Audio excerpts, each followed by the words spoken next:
It's day number 5. Welcome to Friday on the AM Show. My name is Benjamin Akakpo. Thank you for accepting me into your homes and wherever you are watching us this morning.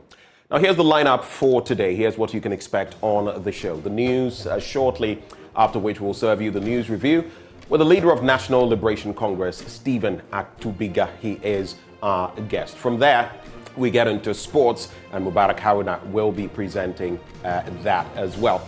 Then I'll also be sharing with you this morning my blunt thoughts. I'll let you know what I'm going to be delving into later on the show.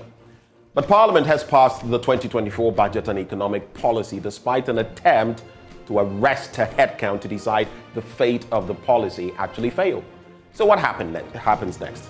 How do we ensure government lives up to the billing? Of course, we do know that after this, they are going to be taken apart segment by segment, and that is where the real issue starts, according to the minority. We'll be delving into that all-important issue today on the show.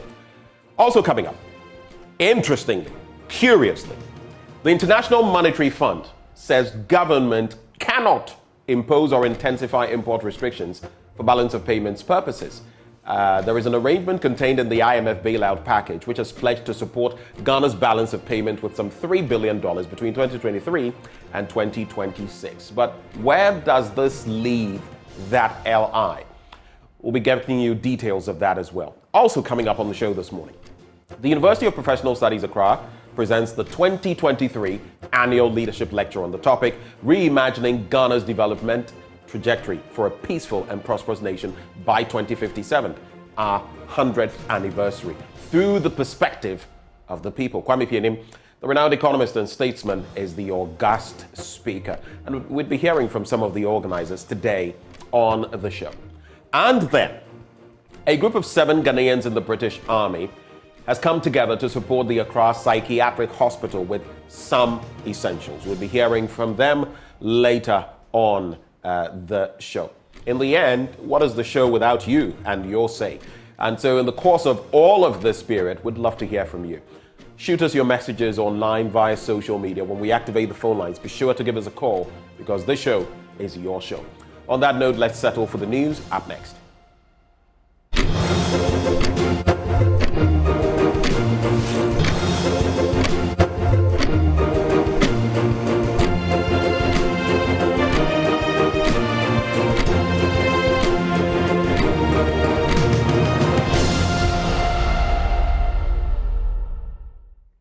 Thank you for staying. Time now for our news belt. And in our first story, the Ministry of Health has emphasized the integral role of human resources in the successful execution of government's Agenda 111. Government says it is constructing hospitals across the country to bolster healthcare delivery. Speaking at the 75th anniversary celebration of the Nursing and Midwifery Training College in Cape Coast, Programs Officer of Allied Health at the Health Ministry, Dr. Ignatius Awimbonu, indicated how the projects upon completion would deal with the issue of access to the country's health facilities. According to Dr. Awimbonu, the government quest for quality healthcare delivery pushed it to embark on the policy to increase the health facilities across the country through its Agenda 111 program. He also indicated that government, in order to grant financial access to the health facilities, implemented and expanded the National Health Insurance Scheme so that the NHIS is able to cover some key childhood cancers. So the idea of the Agenda 111, which is government's flagship program, has the people at heart, and they seek to bring the service very close to those who need those services. Of course, the Agenda 111 cannot succeed without human beings working in those facilities. And that's why we see the Nursing Training College here as partners. Even as you work on the human resource aspect of it, we see you as contributing to the national workforce, and we see ourselves as partners in that direction. Central Regional Minister Justina Marigodasan stated that 8 projects under the Agenda 111 are currently at various levels of completion in the Central Region, and she believes that the project, when completed, would reduce the number of unemployed nurses in the country. And of high conviction that when these projects are completed, it will pave way for more nurses to be employed, thereby reducing the number of unemployment nurses in the country. It is for this reason and other considerations that I urge you all to really and rally behind the government to complete all these projects to inure to the benefit of all of us. It is important for us to continue to support the government to deliver on its policies and programs. Principal of the Cape Coast Nurses and Midwifery College, Jemima Fati Akon, used the opportunity to outline some of the challenges that the college is facing, including the lack of a skills acquisition laboratory and inadequate lecture halls. She pleaded with the Ministry of Health to assist them commence a Bachelor of Science program by completing the Stored Get Fund project on their campus. To the Honorable Minister, we want to lobby the government through you to complete the Stored Get Fund projects where my hand is pointing, my finger is pointing. The Stored Get Fund projects. We pray that you help us to complete this. Well, staying on education, the Ministry of Education says it will continue implementing interventions to enhance the reading proficiency among school pupils, especially those at the foundational levels. In 2015, early grade reading assessments revealed that only 2% of primary 2 pupils could read and understand. But according to the ministry, recent standardized tests have shown a remarkable improvement, with 38% of learners now demonstrating reading proficiency.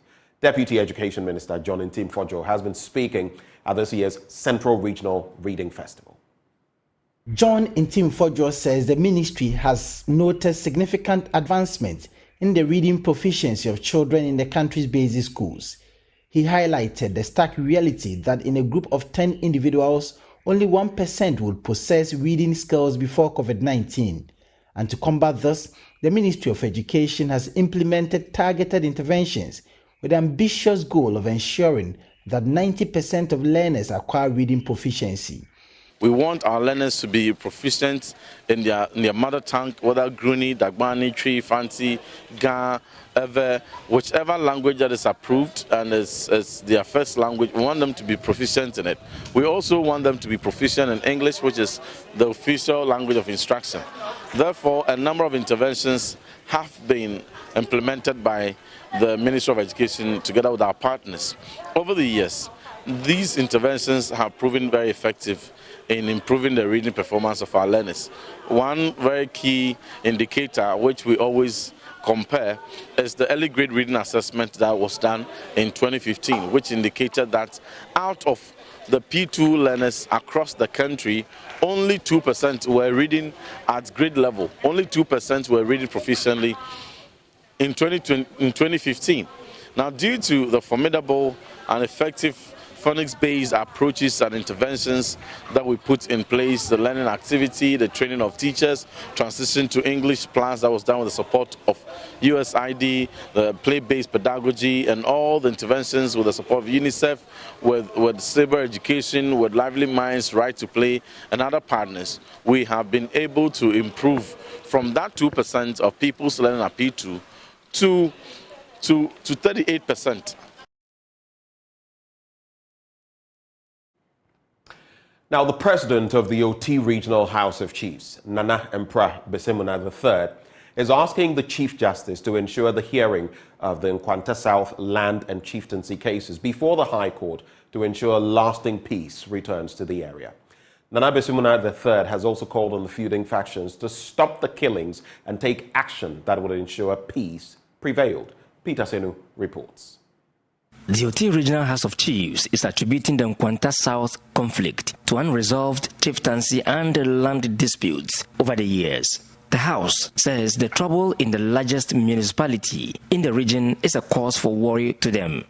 The Regional House of Chiefs notes that Nkwanta is one of the biggest commercial hubs in OT region, which serves as a major commercial market that lies between the region and the southern part of northern region of Ghana. Nkwanta is also the biggest municipality in the entire OT region.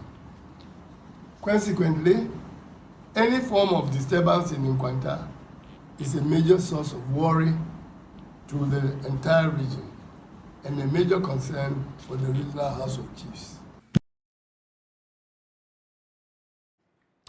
Let's stay with chieftaincy. Paramount Chief of the Laura traditional area, Na Pwowele Kabo III, has underscored the role women play in the development of society. He's excited that women have been included in decision-making processes in the country. Na Pwowele Kabo made the statement at the annual meeting of We Are the Solution country coordinators and leaders at Laura in the Upper West region. Rafiq Salam reports. The Pan-African Movement of Rural Farmers, We Are the Solutions annual meeting of country coordinators and leaders brought together participants from 7 West African countries comprising of Republic of Mali, Senegal, Ivory Coast, Guinea-Conakry, Guinea-Bissau, Burkina Faso, and host Ghana.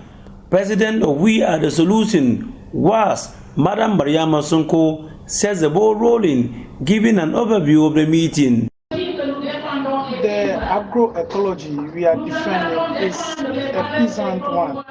Our aim is to defend the value and promote the initiatives of peasant farmers and play in the social movement and to denounce false solutions.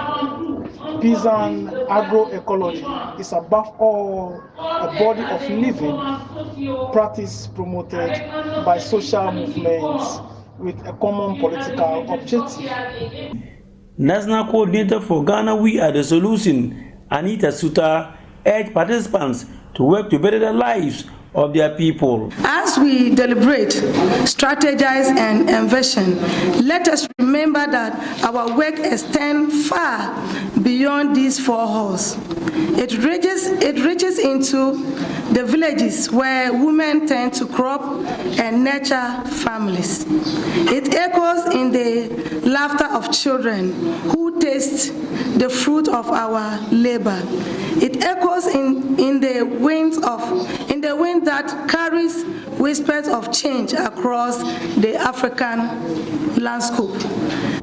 Paramount Chief of the Laura traditional area, Na Pwowele Kabo III, averred that in times past, the importance of women in building our societies was overlooked.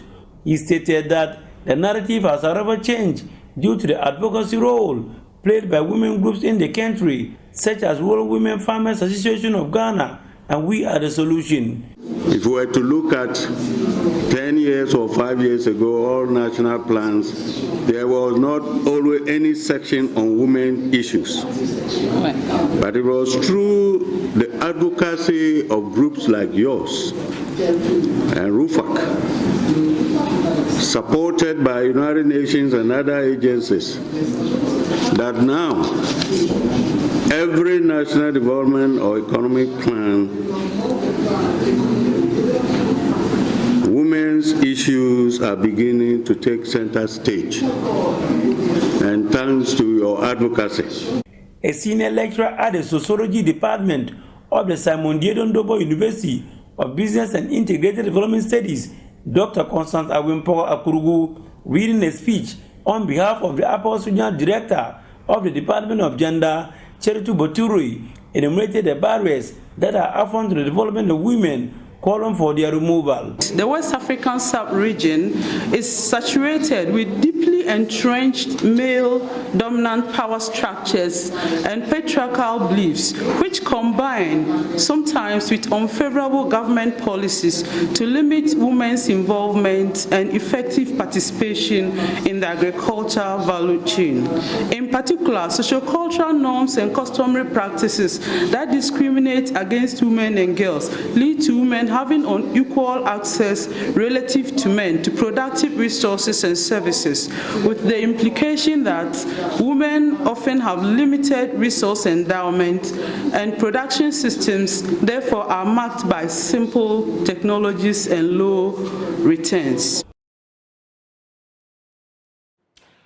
The Director General of the Ghana Broadcasting Corporation, Professor Amin Hassan, has indicated that democracy in Africa has not been successful in using the state to facilitate its development. He said what was seen as the abuse of the apparatus of state for private profit The DG of the state-owned media said he said this at the second annual graduate school conference of the University for Development Studies in Tamale. The annual event seeks to promote academic excellence by creating a platform to show outstanding postgraduate research work, linking it to industrial development of the country.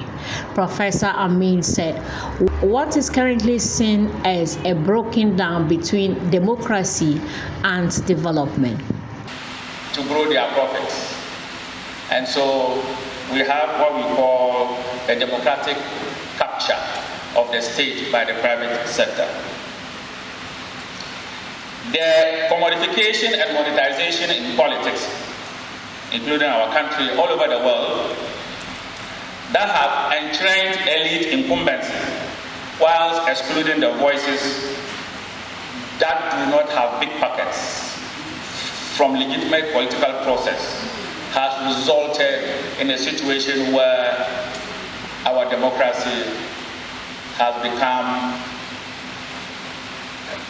the relation between democracy and development has broken down. Is democracy for development? What we are seeing today is that democracy in our current practice in the last 30 years has been a story of private sector accumulation using the instrumentality of the state.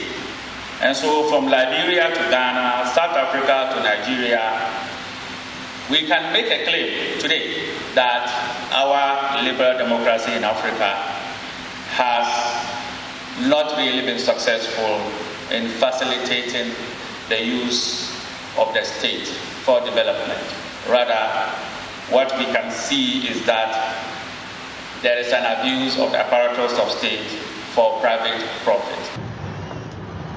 The Dean of Graduate School, Professor Francis Amaglo, speaking on the team, said the youth of Ghana have a critical role to play in helping the country achieve the Sustainable Development Goals.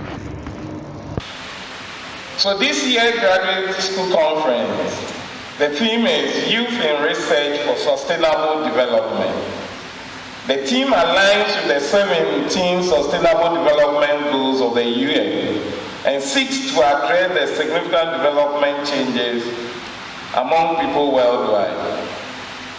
This is particularly important due to the increasing relevance of sustainable development issues in Ghana and Africa.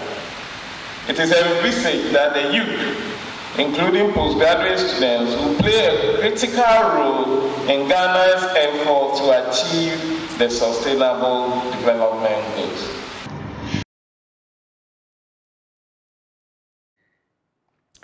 That's how we cap off the news this morning. But stay with us. Up next, joining us for a conversation as we go through the papers, leader of the National Liberation Congress, Stephen Atubiga. He is our guest. We'll be back shortly.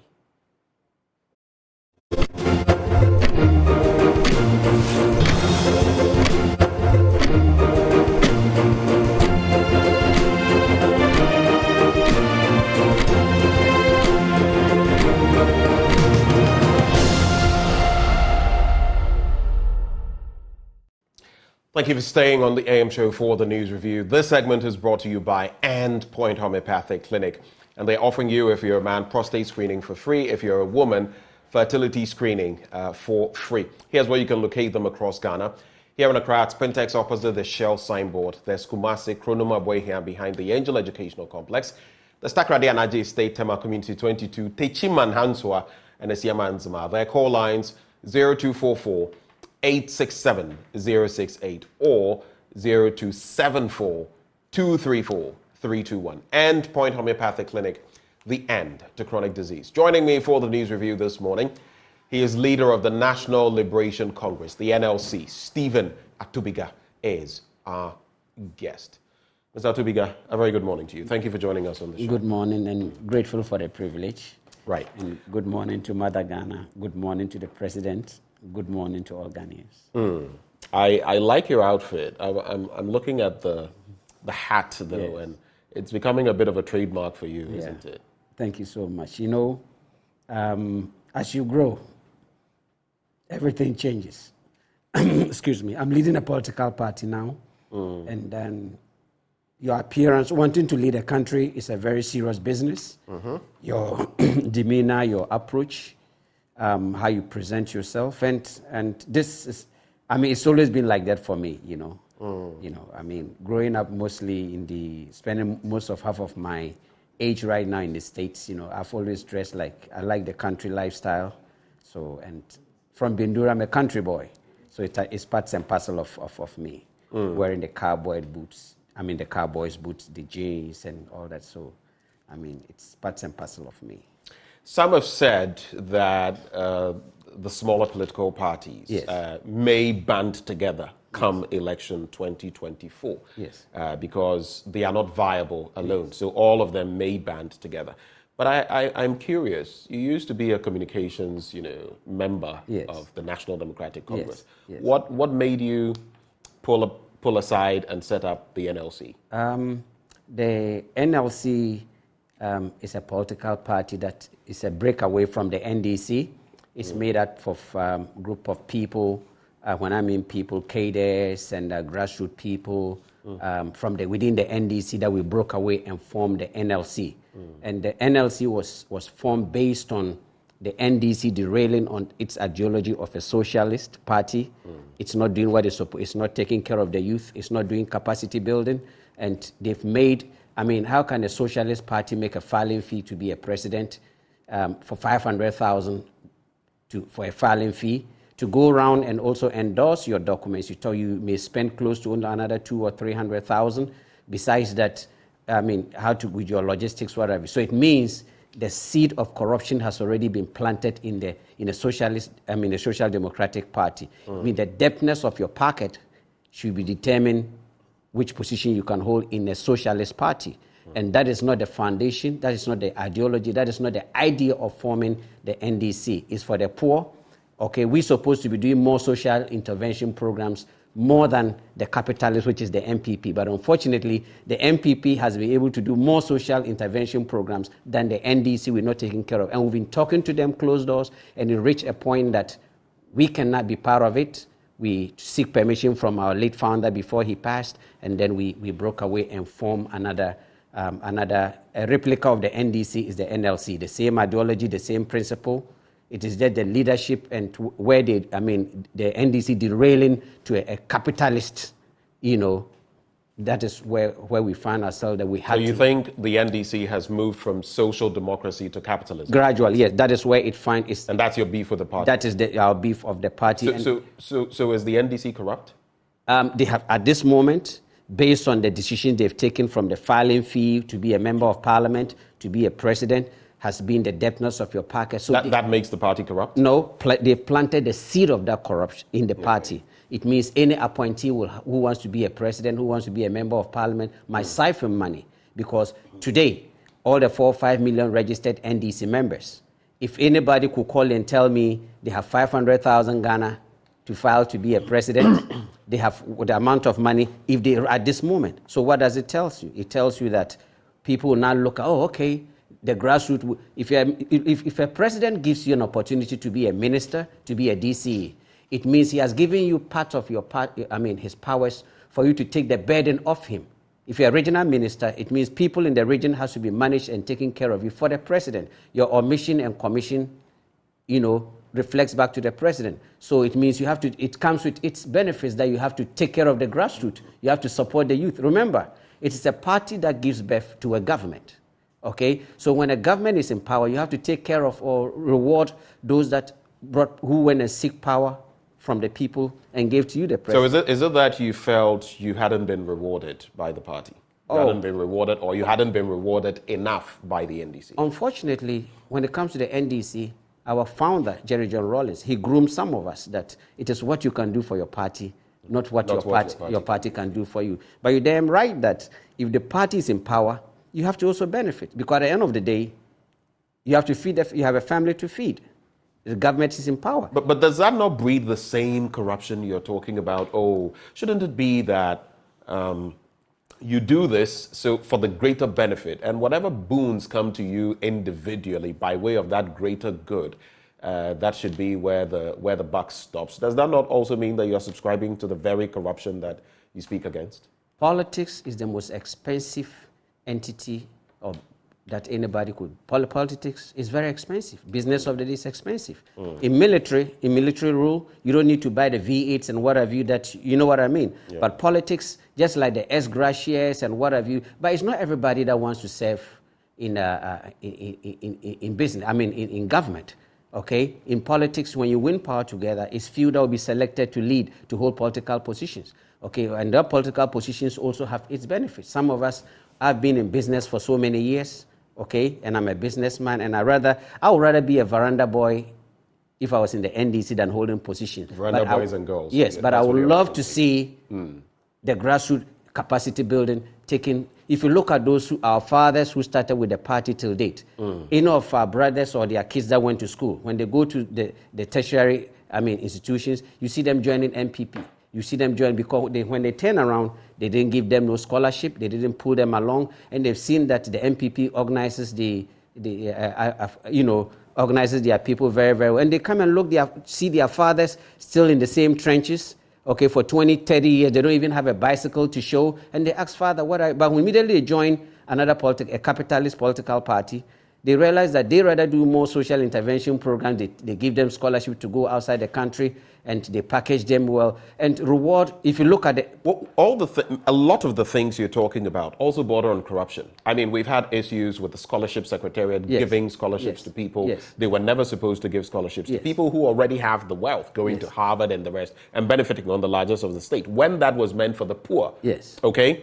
We have seen many instances of people supposedly getting rewarded in government through corrupt practices. So in the end, what you're also saying is that, it doesn't matter. Once we have worked for the party, like some will say,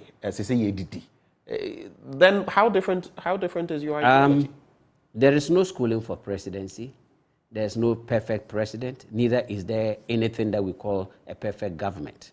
But whether we like it or not, the businessmen investing in the political party, definitely you can't give them an appointment. That's why you create jobs.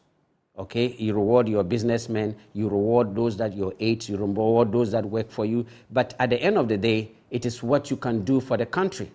Any leader, any president, your vision is to make sure that you relieve your people, you relieve Ghanaians. The safety of every young man, the future of every Ghanaian depends on you, the president, and your national security. Are you getting me? So besides delivering governance, you have to take care of people. Remember, it's people that make you whom you are. The party is an invisible institution being managed by people, okay, to deliver, to give birth to a government.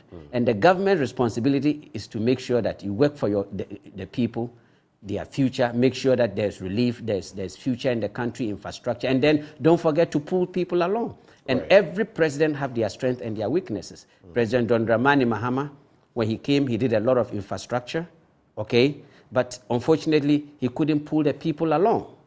When President Nana came to power, he realized that, look, there's a lot of infrastructure, but there's a lot of hunger in the system. I'm going to do planting for food and jobs. And he was able to achieve that because I have gone around all the 275 constituencies, and I've seen in the villages. For instance, here in the city, okay, water bill has gone high. There's no water. The water. But if you go to the villages, when the water goes up even to 100,000 Ghana a month, it doesn't affect the average villager in Alavanyo, Jasica and Kokufra Bebrese, because all they need is sink boreholes for us. They don't pay no water bills. You know what I mean, right? So there are certain things, people are in Accra here, they've not gone to the villages and the trenches to appreciate that look. You say they don't pay water bills? Yes, in the village. In the villages, in the Bindori, nobody pays water bill. I can use my village. They consume water from the Ghana Water Company Limited. No, boreholes. That's what I'm trying to explain, that in the villages, most of the constituencies, in the communities, okay, they don't pay no. All they care about is sinking more boreholes for them, okay? All they care about is even light bills. Some of them, they patch them to maybe 20 Ghana. Of course, there are, as far as electricity is concerned, there are those lifeline consumers. Yes, so what I'm saying is those in this area, they want to give them relief like the fertilizers, give them what it takes for them to be able to produce. It's interesting because the very farmers and people you're talking about, sometimes even the boreholes don't serve their purpose because we just think people need boreholes. But I have a curious question for you, two, and then we'll get into the newspaper. Okay. One, you seem to tout the NPP quite a lot. Why not then join the NPP? Because you seem to suggest that they have what it takes to steer the economy around, do the things that our country needs. Why then did you form your own party and not join the NPP? The NPP is an institution when it's a political party by itself. It is not the party that you look at. You look at the individual that is leading the political party. Right. And the NLC is not formed to criticize political parties we are formed to make sure that one of our principles in our constitution is you have to give solutions to political parties that are doing well, irrespective of their political colors. You have to give constructive solutions. If you're a political party, I used to be a communicator of a political party of the I'm no more towing the route of the NDC. NLC has its own ideology. I can't join the NPP because I don't believe in their principles and their ideology. I don't believe in the direction as a capitalist. I'm a socialist. Trained socialist, live socialist, exemplary of a socialist person, but that doesn't mean that they are a bad political party. They are capitalists. That is why when they take over power, they create more jobs. They do capacity building, they create factories, they do all the big things. You know what I mean? So, and every leader is different. President Nanado has his strength and his weakness. NDC have his strength and its weakness. But where we find ourselves today, Northerners should be very grateful. Northerners should thank Ghanaians this season for giving us the opportunity to lead this country. It's left on to President John Dramani Mahama. It's left on to former President John Dramani Mahama, Vice President Mahmoud Bawumia, to prove to Ghanaians that Northerners, we can lead this country. Right. Not because we've always been running mates. And this opportunity. Well, we can go back to the era of Liman and say that at least we've had one of such extraction. But this will be the first time in the. But let me explain something. A situation. Me as a Northerner, knowing that the opportunity given to us to lead this country should not be taken for granted. Me as a Northerner, the failure and success of Dr. Mahmoud Bawumia and John Dramani Mahama reflects to any Northerner, irrespective of your political colors, you wanting to be president. When I wanted to lead the NDC, the reason why I stepped down and joined John Dramani Mahama's team and supported him was I went to certain places. They told me, everything. John Dramani Mahama was like a yardstick for some of us anywhere we went. So we realized, okay, in that case, let's sacrifice ourselves and make sure that his success and his failure will reflect on me sitting here today. Right. So as President Dr. Mahmoud Bawumia, in the first time in the history of this country, the NPP has been able to give the less privileged, which is a Northerner, to lead the party. They've made history.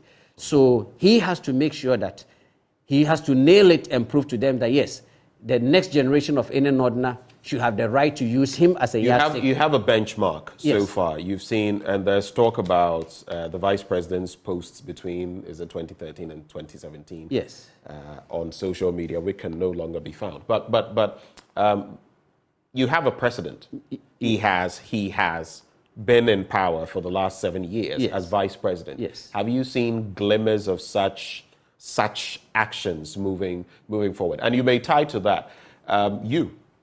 As someone who wants to become president, leader of the land, what would you do differently from the NPP and the NDC? In 1 minute, just summarize so we can get every running mate is there to take the weaknesses or to balance the equation for the president. Okay, and every running mate brings a speciality. Example, Dr. Bawumia, based on the number of votes in the NPP that my big brother Ken got, Dr. Bawumia has only 35%. The running mate that he'll be choosing will be from the Ashanti region. Are you getting me? Will give him the percentage that he needs. You say that as a fact, almost as though a fact, you knew what would happen.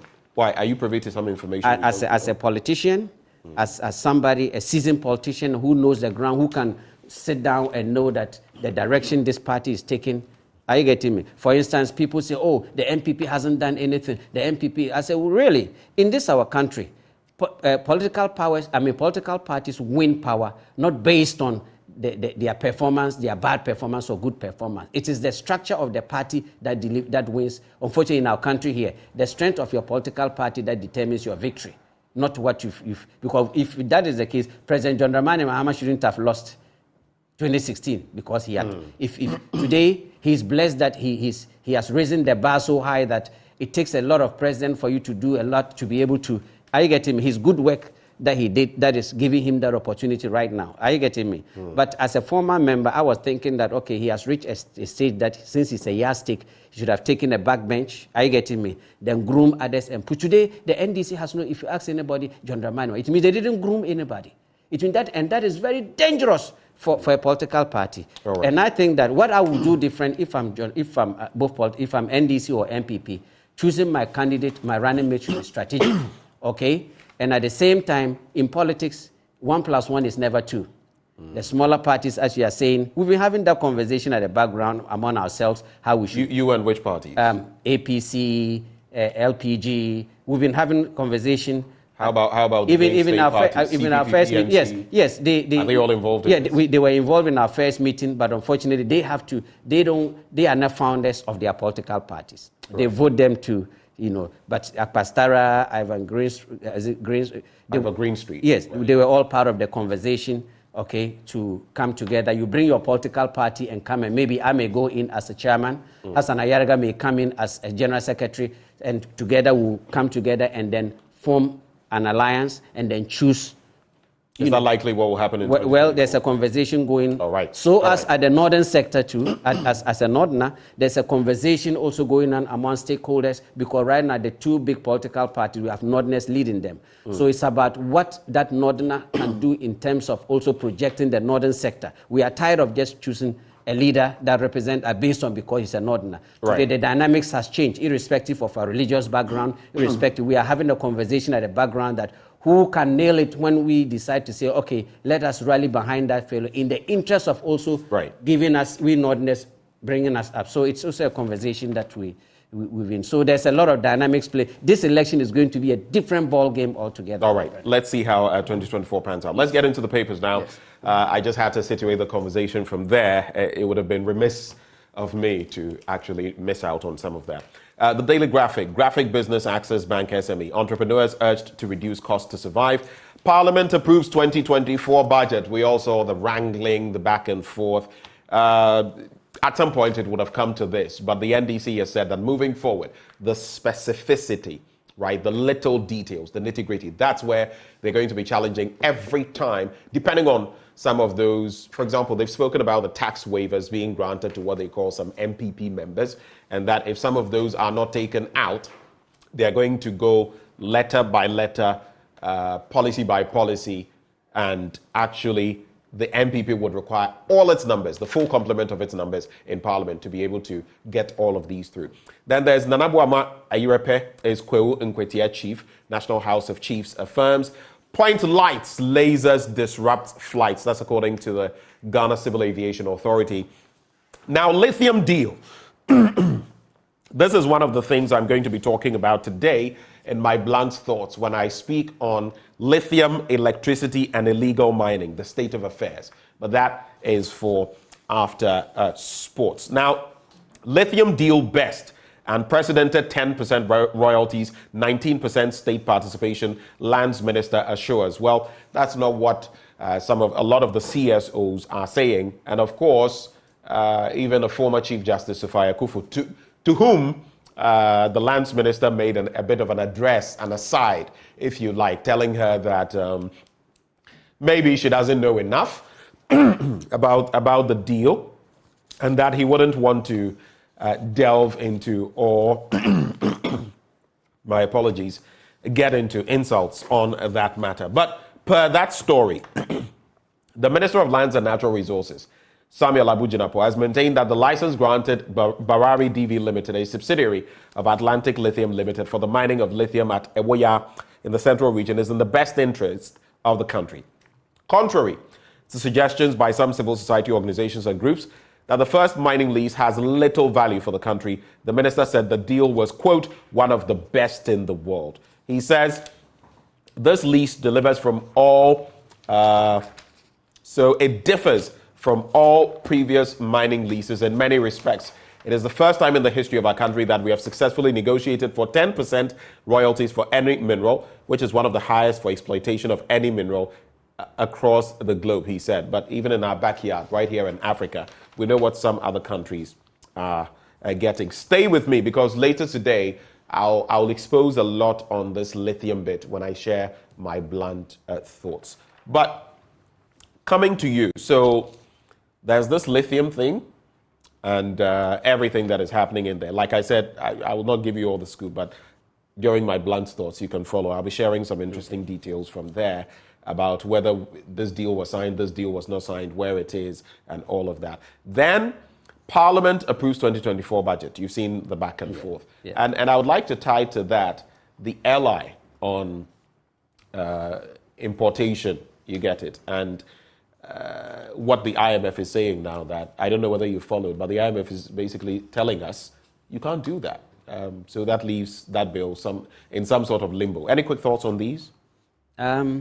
When it comes to the lithium, it's something that Ghana, we should applaud ourselves or be grateful for having such mineral in our country.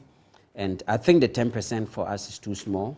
I mean, looking at other countries that have sacked the France, the France countries, the Francophone countries were milking the other countries that is a military. You're talking of Niger. Yes. If you look at the deal that they are cutting now, I think Ghana, we can take a cue from that. From there and do better. To me, irrespective of whether 10% is really too small. And at the same time, if we are taunting or we think we want made in Ghana, okay, the government can also empower a Ghanaian company, okay, and then there's a 50-50, because if one district, one factory thing that this government is wishing, this lithium, this thing can also be a factory that the nation has an interest, a certain percentage stake in it. The importation of the logistics or equipment to run such can be tax-free, brought in, even in the form. You see, when we talk about loan or bilateral trade or even this, settings can even be done to relieve. You have 35 million Ghanaians. You have less than 1 million people on government payroll. What happens to the 25? Let's assume 10 million are even children. So you must run this country like a business entity. And running this country like a business entity is also pulling the people along. For instance, I think government should cut the budget. Government should not give any ministry budget anymore. They should cut it. And then every ministry should be run. There's a commercial sector or section at every ministry. Then government will only be building chronic, like the health sector. Okay, dialysis should be free in our country.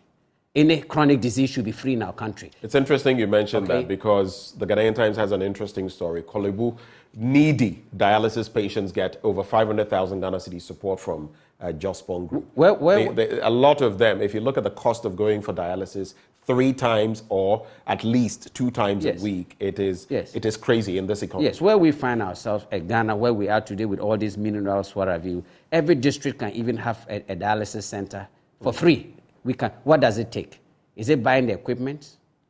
Employing people to run it? Is it the structure? Or Ghanaians will not go and donate blood?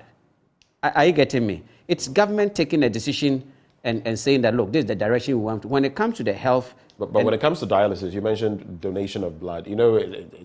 It's way past that. It's about equipment. That's what I'm saying. All of this. Yes. I don't know, the point about donating blood, I didn't get. All you need is, look, dialysis, besides the machine that you need, okay, you need a blood bank. Yes. Okay, you said the equipment. Okay, and then employing the doctors or the people. It's also okay, so that's the aspect you're. Yes, and then every district can have it for free. Where we are today with this modern technology, with all that, I don't think dialysis. This should be a thing of the past. What I'm trying to say is that if we cancel the budget, trust me, this country can do better. Look at Singapore. Cancel the budget. Yes, no more budget except the health sector and education sector that you can, and also encourage the private sector. But what I'm saying is that if you look at Singapore, with a population less than 10 million, they have 365 banks. And with 365 banks, the foundation of a country being grown, the foundation of the 24-hour this and that is having more banks. So with 365, you have a bank that is strictly for media. You have a bank that is for auto banks. You have a bank that is for construction. You have a bank that is for agri. So by so doing, all the sectors of the ministry will be partners. So if you become president, yes, are these some of the things you yes, do? Yes. No budget. No budget. It makes the president and it makes the ministry look so lazy. It doesn't make the ministry look at the avenues of partnership developing this country. Look at the vast lands all over. So you want the ministries to look for IGFs? Yes. Internally generated funds. And then you and the investor will go to Parliament and defend that loan that the bank is going to support, whether the companies, the factories, the what have you, with a plan, and government is only the eye on it, also creating employment.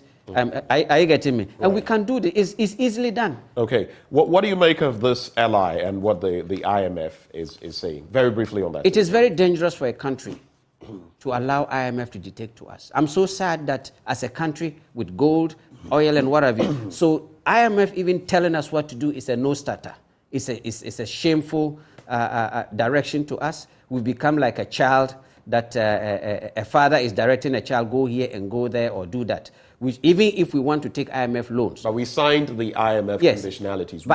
We put pen to paper. And if we had managed our economy better, we probably wouldn't be there. But once you are there, when you put pen to paper, you stick to what you said you would. Going to IMF necessarily does not mean a country may not be doing well. As some presidents, some countries must go to IMF to be able to bring more international community to show countries like what? Give me a typical example. When Britain went to the IMF many decades ago, their economy was wobbling. I do not know of any country that has gone to the IMF merely because maybe they had some peculiar situations that would not. All of them go to the IMF because they're on the ropes. Going to the IMF is not a fanfare. No. They go to the IMF because they're on the ropes. Look at Africa. Which of these countries has gone to the IMF for whatever ceremonial reasons? It's always on the back of being on the ropes. Don't you agree? I agree on that, but I think, take this country for instance. There's a quote-unquote allegations of they've overspending. You don't think they've overspent? I'm saying, you see, wanting to be a president is a different ballgame. Your mindset is when you sit, I can drive this car. Once you sit on it, it's a different story. So it's easy for me to criticize any government. Are you getting me? But the reality on the plate of keeping the country going is a different ballgame. Right. And I think that's why I'm trying to make an example that some countries, I wish I knew that to do my research to bring the facts, but one thing I know, some countries go to IMF to be able to win confidence on investment that we are no more going to be spending all over. Now there's an institution that is taming what we do, how we spend our money. So if you bring your investment, the value will be the same. There will be confidence in the country, the economy that we are. So are you in support? We have limited time, so I have to. Are you in support of the LI? Are you aware of what the LI says? The powers it gives the minister, the number of goods, about 25 of them, because there was an add-on that we would have to, either control or cease importation of. Are you aware of the inflationary and economic impact that will have? Especially because if you take rice, we are nowhere near meeting what the local consumption is. Okay. Poultry and all those other products. So are you taking that into consideration, and are you in support of the LI? I haven't done much postmortem on that LI, but I think restriction on importation or what, it depends on the direction that every government. You can restrict importation to allow the local the local content or the local manufacturers to grow. Are you getting me? At the same time, you can also restrict importation to be able to, you can also allow importation of certain goods to be able to stabilize the demand of the people at a particular time through reduction of taxes, through giving free taxes. It depends on what the economy needs. For instance, if investors, you can say tax-free for certain years if you're able to establish this factory here, this company here. But I believe if we have more banks, Ghanaians can manufacture what we want, we can produce more what banks. More banks. the foundation of we this. We already have a glut of banks, and a lot of them have had to be. We've had to downsize. You've seen the banking sector collapse or bail out and everything. Yes. And now you want more banks? My brother, any country that collapses banks, any government that collapses banks without not sitting with them, the banks are not the same. There are banks that are microfinances. No, I'm talking of banks. I'm talking of a bank is a bank. Banks. Yeah, commercial banks. You have the bigger ones that will give birth to the smaller ones. Every place is different. That's why we have the rural banks. We have the city banks. I think I get your point. For the sake of time, I want to make the fun. If we don't have more banks, how do we grow the local companies? How do we grow the economy? How do we support the manufacturers? How do we support our businessmen to grow? It's more banks, and you cannot have a great development bank going to sponsor a contractor doing construction. It has to be bank for a construction bank. Okay, so point made. Let's get into the Ghanaian Publisher newspaper. Maybe any stories that caught your attention? I see some of what we've discussed already there, so we'll not go into them. I see the Jospon dialysis story. We've already done that. Yes. I see the lithium deal. We've also already done that. Any specific one you'd like to talk about? How about the anti-gay bill? It's right there on page 8. Chairman of anti-gay bill, right here on page 8, the top bit. Because it's also, that was the only story I was going to do from the Ghanaian Times. Yes. Have you followed that story? What I know, the gay, lesbian, this, and it's not part and parcel of our culture. Irrespective of whichever angle they try to soak it, make it nicely, it's not part of our culture. And as a Chrislam, I believe that... As a what? As a Chrislam. Islam. Is that Christianity and Islam? Muslim, yes. Islam you're putting together? Yes. You say you are a Chrislam? Yes, I'm a Chrislam. I believe in both, and that's a topic we'll talk about. You believe in both? Yes, I believe. That's interesting. Yes. So which one are you? Are you Christian or Muslim? I'm a Chrislam. You're a Chrislam? Chrislam. It's a religion that we are under. I'll be ordained by sometime next year on that. We want to Chrislam so that the Christianity and the Muslim, we can worship in the same place. So it's a religion that is brewing, and I've always known that. I mean, I have fantastic friends who are Muslims and all of that. I've always known that we've had this synergy as Christians and Muslims, but I never knew of this. Yes, so it's Islam that is brewing. Yes, I'm fortunate to be part of the people that I'm going through the distance that will be introducing into the country. So they should be expecting Chrislam. A Christian religion will be coming where Muslim, we can all go into the same place and pray, and some of us will be leading such, religion in the country very soon. I see. Yes. Okay. So what I think is that a marriage is a husband and a man and a woman. Nothing else can change it. A man can decide to wear women's clothes. You cannot change it. A woman can decide to say, I'm a man. You can't change it. But people have the right. I don't sit on people's right. The Christian religion doesn't believe that it's an individual preference, but is it accepted in the society that you stay in? Right. Is it in the Constitution are giving you that freedom? Because to live in a society without a Constitution, there is it's a lawless country. Right. And irrespective of your religious, but whatever, we are all tied in under the Constitution. Okay. So once the Constitution doesn't, and this we shouldn't take this for granted. To me, I don't want my child seeing that I can be a boy, seeing that you can be a man. You can be a woman. I don't want my daughters saying that I'm a man. No, that is not the tribal values. Just the thrust of it before we go. Mr. Enyimadu Entry, who is head of that committee in Parliament, Constitutional Legal, among others, is saying, he's on the majority side, and he's saying, basically, don't try to push us, force us, twist our hands. But he's saying that in bringing forward the bill, that the minority should not try to compel them to push it forward. That there were other bills that had to be brought before consideration, had come earlier in time, and so people were complaining about the delay of the anti-gay bill. Okay. And he was saying that if that approach is used and if it is made partisan, so to speak, then the bill would go nowhere. And he is in charge of that committee. So that is the latest on that. Is that the one that Sam George led the bill in Parliament? Yes, that's Enyimadu Entry there. That's his. I think he should take the political lens out and look at it that is in the interest of his children. All right. Okay, in the interest of protecting the integrity of this country. Okay, if you look at other nations like the Arab, why don't they go to the Arab world, try to shove that on their throat? And I applaud former President Atamils, who stood his ground and said, look, you can keep your money if that is the route. And as a matter of fact, Senior, if we are able to manage this country very well and put good structures in place, all this Western, this pushing on us, okay, would hurt us. Today, wedding was a part of our culture. Even today, our marriage is the dowry and the snaps and whatever that you give to the family. That's the marriage itself. The weddings, the whatever, all the flashy cars, it is for show. But the foundation of every marriage is the drinks you give to the family, the dowries that you pay. That is the foundation. Okay. And culturally, that supersedes what goes into the amount. You can spend billions of dollars to go to do your wedding. I'm just saying, marriage is a husband and wife, a man and a woman, case closed. All right. Thank you very much for joining us. This is where we're going to have to sew it up on the back of time. The Daily Guide newspaper also captures the same stories we've looked at over the last few days and today. Sacked Jasikan judge sues CJ and Judicial Council, Jinapo and the Barari deal, the budgets, and then the suspension of the importation bill. Those are the stories.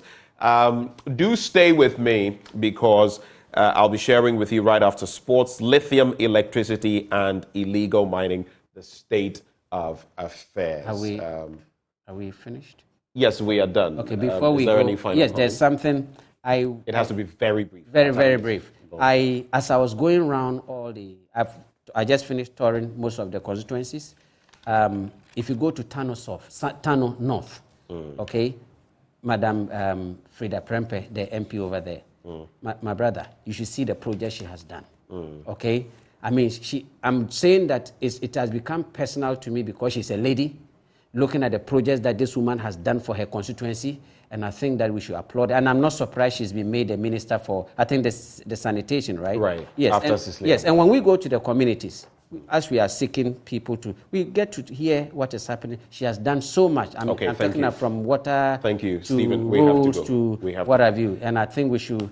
The people should retain her. Stephen Atubiga is a leader of the National Liberation Congress, and he joined us for the news review. Do remember, right before we get into sports, the segment is always brought to you by Endpoint Homeopathic Clinic. Now, here's what they're offering you. If you're a man, prostate screening for free. If you're a woman, fertility screening for free. Here's where you can locate them across the country. There's Accra Spentex opposite the Shell signboard, Kumasi, Kronoma here behind the Angel Educational Complex, the Stakrade Anaji Estate, Tema Community 22, Techiman Hanswa, and Esiama Nsema. Their call lines 0244 867 068 or 0274 234 321. Endpoint Homeopathic Clinic, the end to chronic disease. We have sporting action coming your way up next.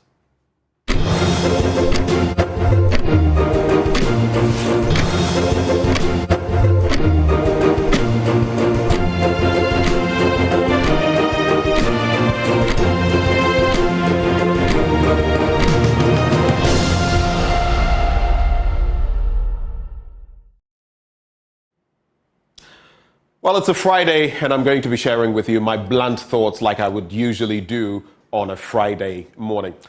Ghana, for this morning, I've titled it Lithium, Electricity, and Illegal Mining, the State of Affairs. Lithium, electricity, and illegal mining, the state of affairs.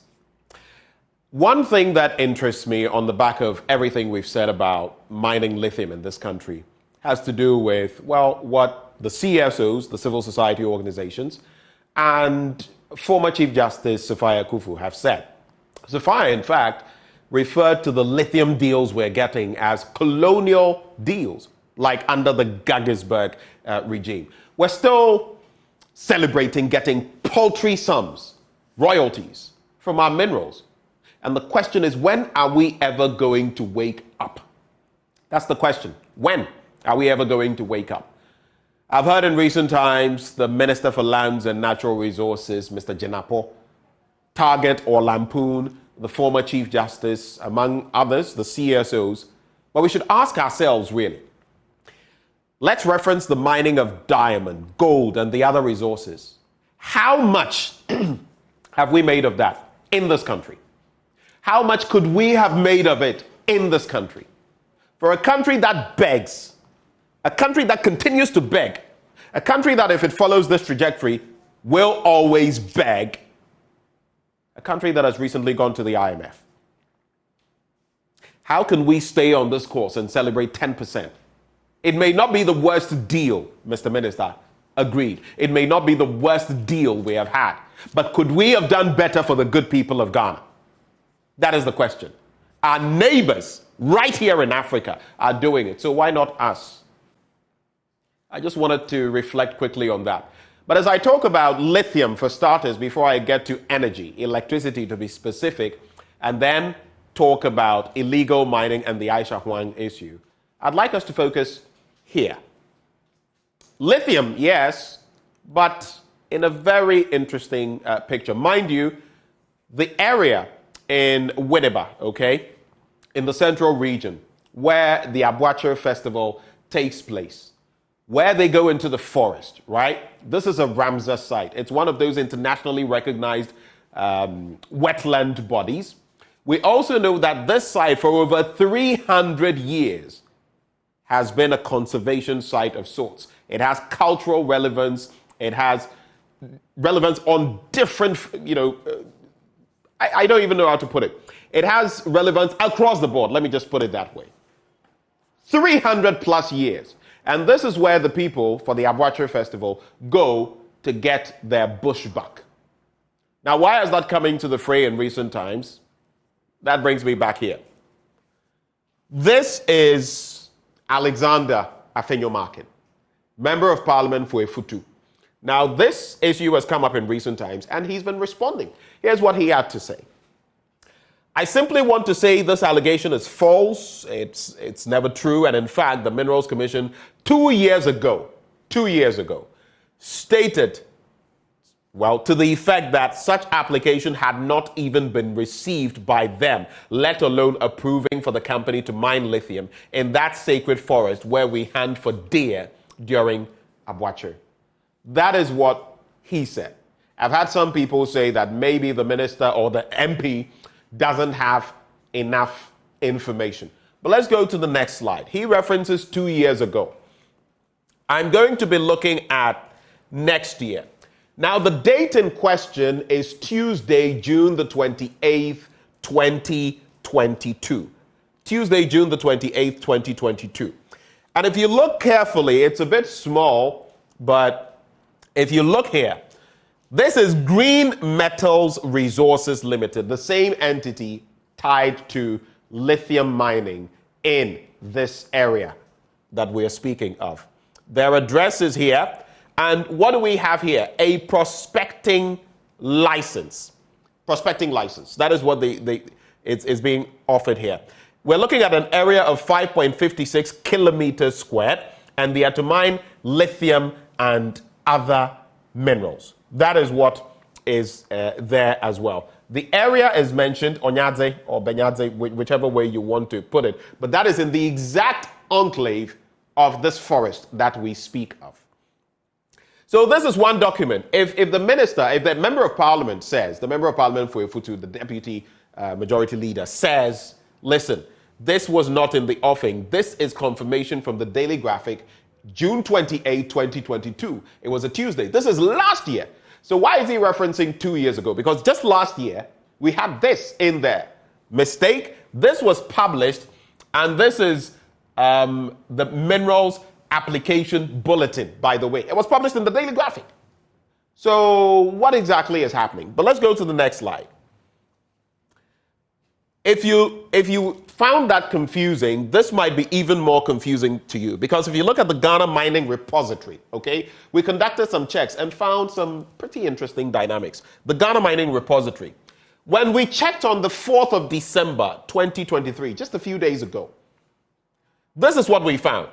In terms of the status of the license for this group, this is what we found. We found that for Green Metals Resources Limited, the status of the license on the 4th of December 2023 was active. Active license, okay? The details are there. The start date is the 9th of November 2023 to the 8th of November 2026. I'm talking of as recently as the 9th of November 2023 to the 8th of November 2026, where they are said to have an active license. The district Bewadze, and they were supposed to mine the certificate covered feldspar, columbite, tantalite, kaolin, mica, other base metals, tantalum, lithium, and other minerals. And then you have the tin, you have the application dates, the 26th of August 2021, and then you have the cadastre and all of that. And of course, Central Region, Cape Coast District. But then come to this end, and then an interesting picture comes to bear. Because when we checked yesterday, the 7th day of December 2023, so look at the gap, 4th December 2023, 7th December 2023, the license code, now the status was under review, from active license to under review. All the other details remain the same. But why that change? Whose feathers are getting ruffled? And if, like the last time when I had, a contender come into the studio in the Afutu constituency, there was some attempt to mine in that area in 2012, in 2016, now in 2023. All of them had been rebuffed. Why do we still want to mine lithium in what in my view could be a heritage site, a global heritage site? It's a Ramsar site, by the way. Why are we hell-bent on going there? Why this shifting of goalposts? It is not happening, yet it is happening. Now we say they are under review. A few days ago, they had an active license. Whom are we deceiving? Why can't we speak the truth? Why? And all of these places, I cannot even fathom how as a country we can have regulations where areas that are supposed to be conserved, pristine forest areas like Etiwa and others, would be up for mining. I can't, for the life of me, understand. Only in Ghana, I guess. But let's go on to the next slide. Moving on from lithium, I want to focus now on our power issues. And nowadays, the power fluctuations and power outages are becoming rampant. But have you considered this? In recent times, and this is dated the 4th of December 2023, Sunon Asogli, one of our independent power producers, shuts down power plant indefinitely over ECG indebtedness. That was where it got to, on the back of our debt.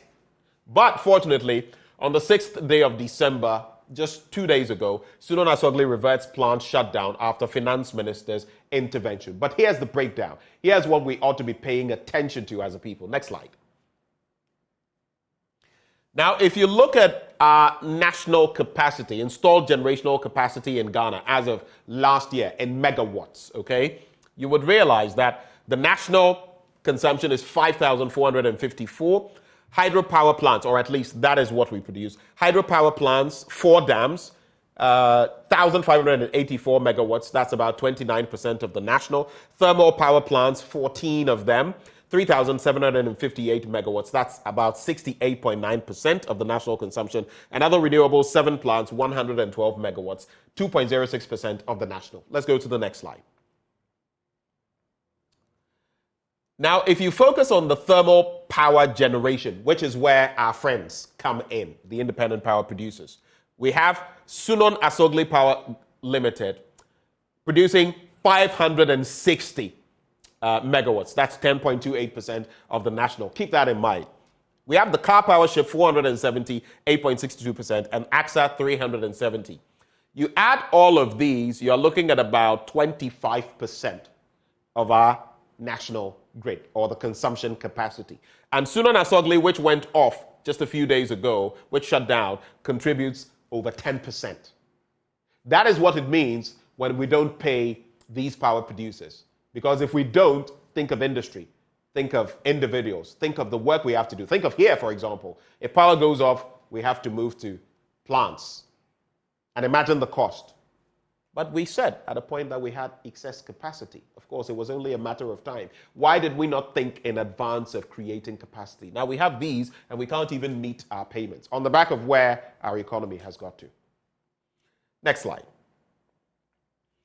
And if you look at the breakdown, if you look at thermal power generation and the amount owed different companies, you would see that the VRA is owed $20 million, Ghana Gas $45 million, other IPPs, including Sunon Asogli, $25 million. You add that up, you are getting anything around $90 million. $90 million. It is clear we're going to struggle to pay these sums of money. And mind you, sometimes when we complain about Ghana Gas and the VRA, look at the debts overhang. Look at what they have to deal with. That is why from time to time, we're in a power situation, power flux, because we are not getting this right. But now who caused them?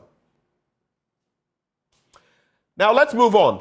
Let's move on from here because I want to wrap the conversation this morning. I did tell you I would talk about lithium, I would talk about electricity or energy, but something else tied into this. All of this bit about illegal mining. The Queen Pin, Aisha Huang. We've known this for a long time, and some people have even told me that, oh, guess what?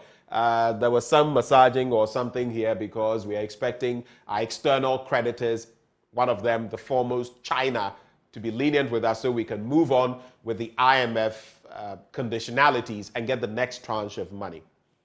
I don't know. From the grapevine. I don't know. But the tale of the tape is that the Galamsey Queen was sentenced to 4.5 years in prison in addition to a 48,000 Ghana cedi fine. She was prosecuted for crimes committed in 2015 and 2017. The impunity of being sent out of the country and being able to come back alone is a story on its own. But let's not dwell on that. The judge concluded that, quote, the state has discharged its burden of proving beyond a reasonable doubt. That's fine, but let's go to the next slide. It says, a person who buys or sells minerals without a license in accordance with Section 6, 82, 97, or 104, a valid authority granted under this act or any other enactment, commits an offense and is liable on summary conviction to a fine of not less than 10,000 penalty units and not more than 15,000 penalty units, and to a term of imprisonment of not less than 15 years and not more than 25 years. Note that. Not less than 15 years and not more than 25 years. Now let's go to the last slide. Then we have the Attorney General promising to appeal the decision. He says, whilst applauding the efficiency of the justice delivery system witnessed in the trial of Aisha Huang, the Attorney General will, however, test the soundness of the decision of the trial court to punish the accused person under Act 900 by filing an appeal at the Court of Appeal against the sentence in order to ensure that the new sentencing regime imposed by Act 995 is applied to the accused person. So why didn't we implement the new sentencing regime? That is the question. What happened in between? The requirements are clear in terms of sentencing and what we should expect. So if we, as some would have suggested, and even the Attorney General agrees, if we want to treat people mired in this, what is despoiling our environment, with kid gloves, then we might as well, as a people, say, you know what, let's stop the fight. Because there's really no fight. What is happening in Ghana is despicable. We're not just destroying now, we're destroying the future as well. All in the name of what, I ask? Self-enrichment? The Chinese, if you remember, Chinese ambassador in the past said that the Chinese don't know, in rebuking Ghana, said the Chinese don't know where your gold is. They don't purchase these excavators. It is Ghanaians who take them to the sites. It is Ghanaians who sponsor the activities. And it is Ghanaians, a few of them, who benefit on the hardship of everybody else. Let us think, Ghana 4, because the future, in some aspects, looks bleak. We can pray, we can fast, but if we don't do the right things, these things will not emanate out of nothing. Food for thought for you. My name is Benjamin Akakpo. These are my blunt thoughts shared with you, raw, hot, unedited, undiluted. As I always pray, God bless Ghana and make our country great and strong.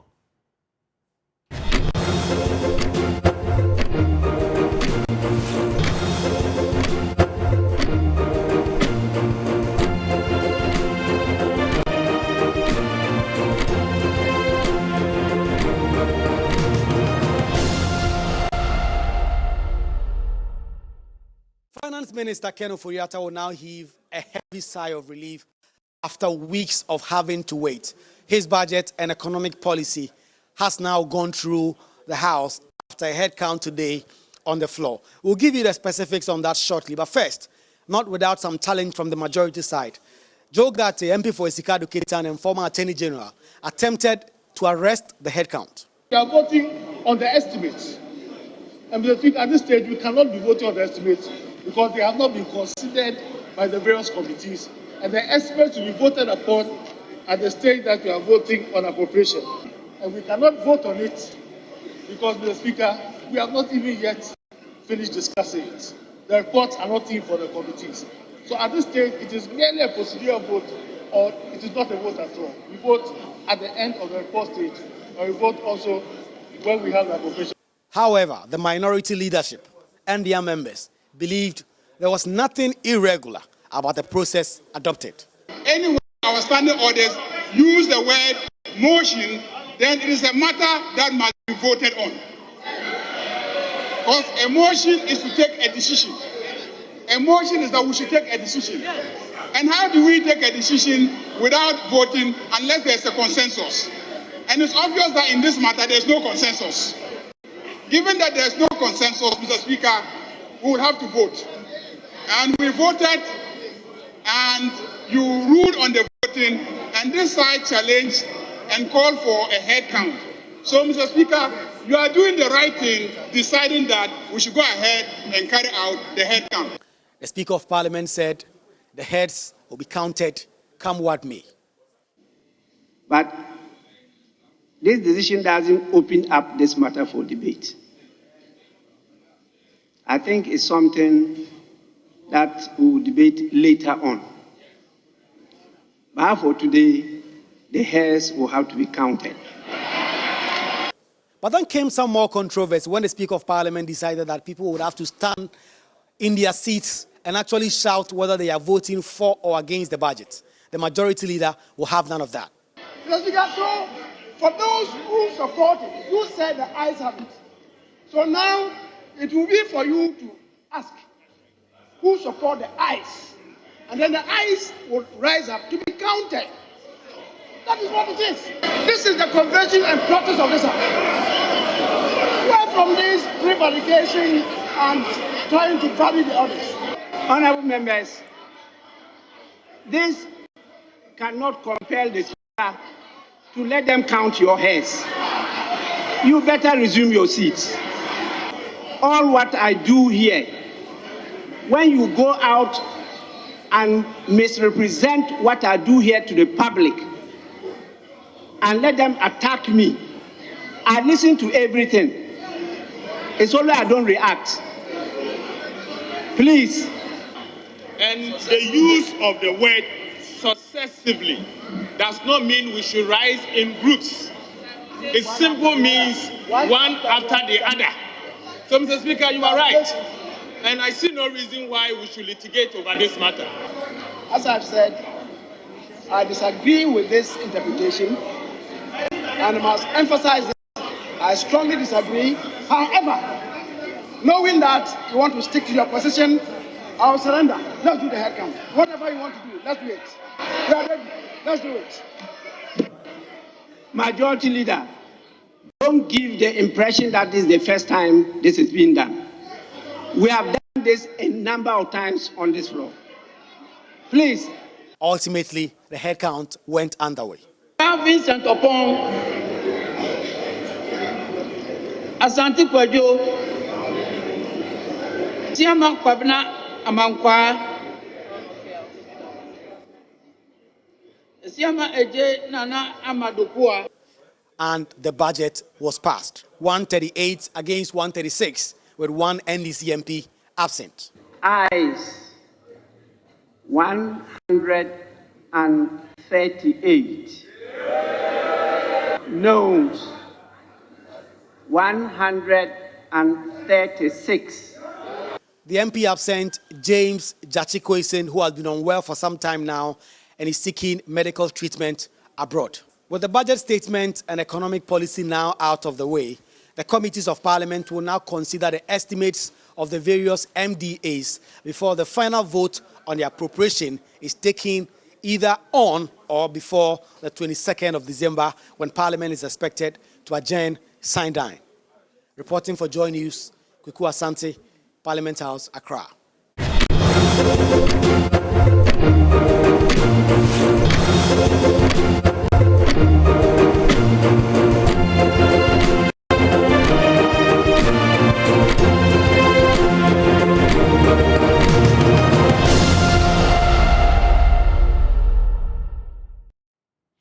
Welcome back on the AM show.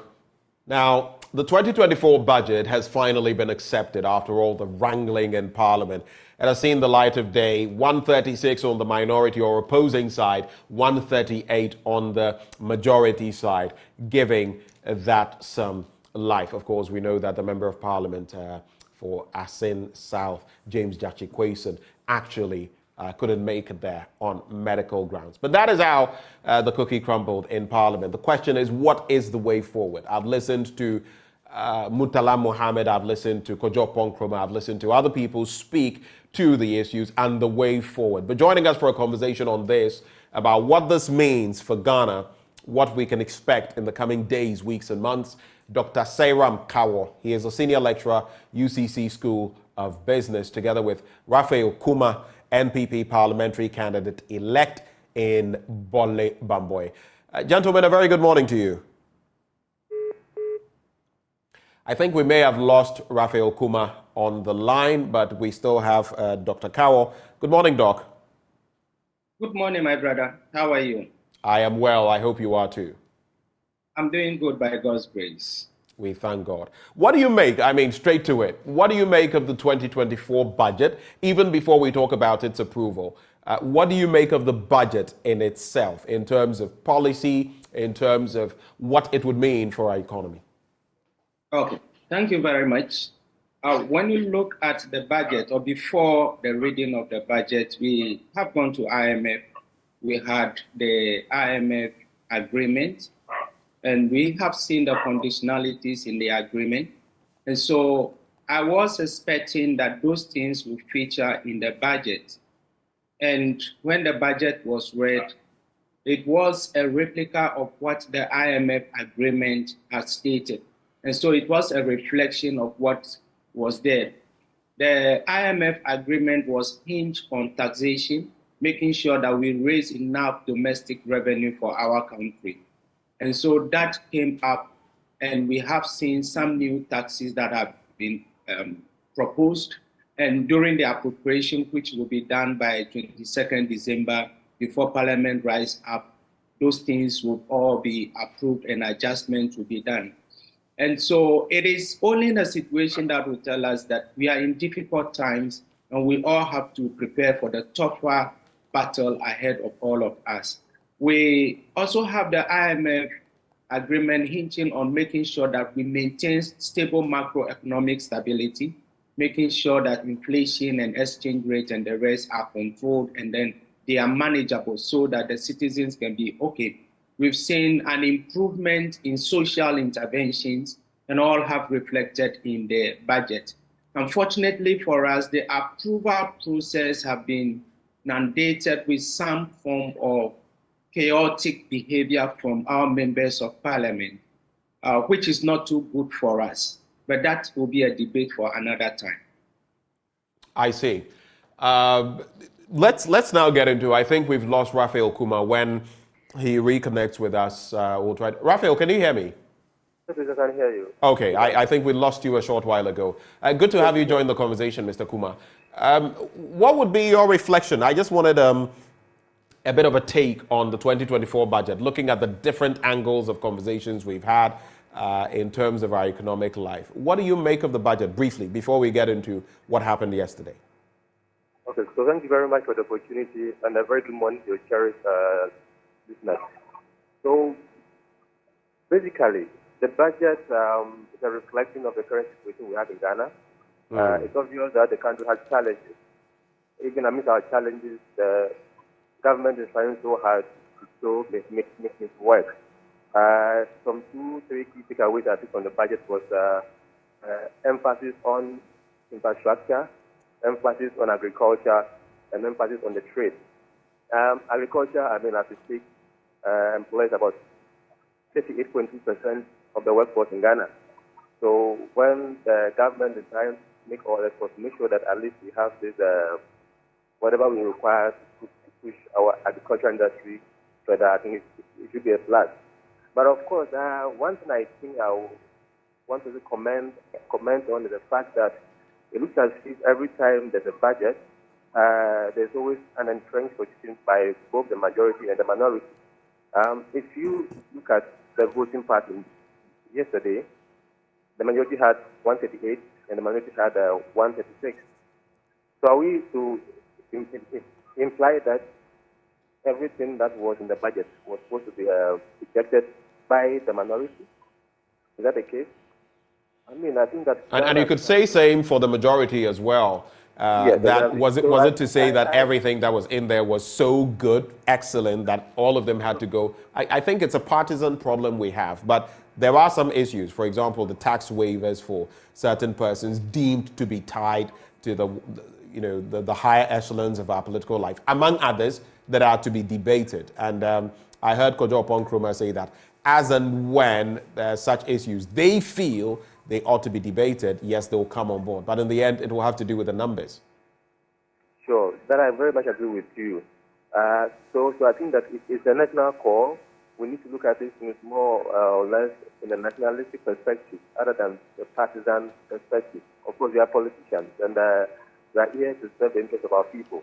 But the fact that we want to serve the interests of our people doesn't mean that we should be too partisan, even though we ride on the vehicles of partisanship.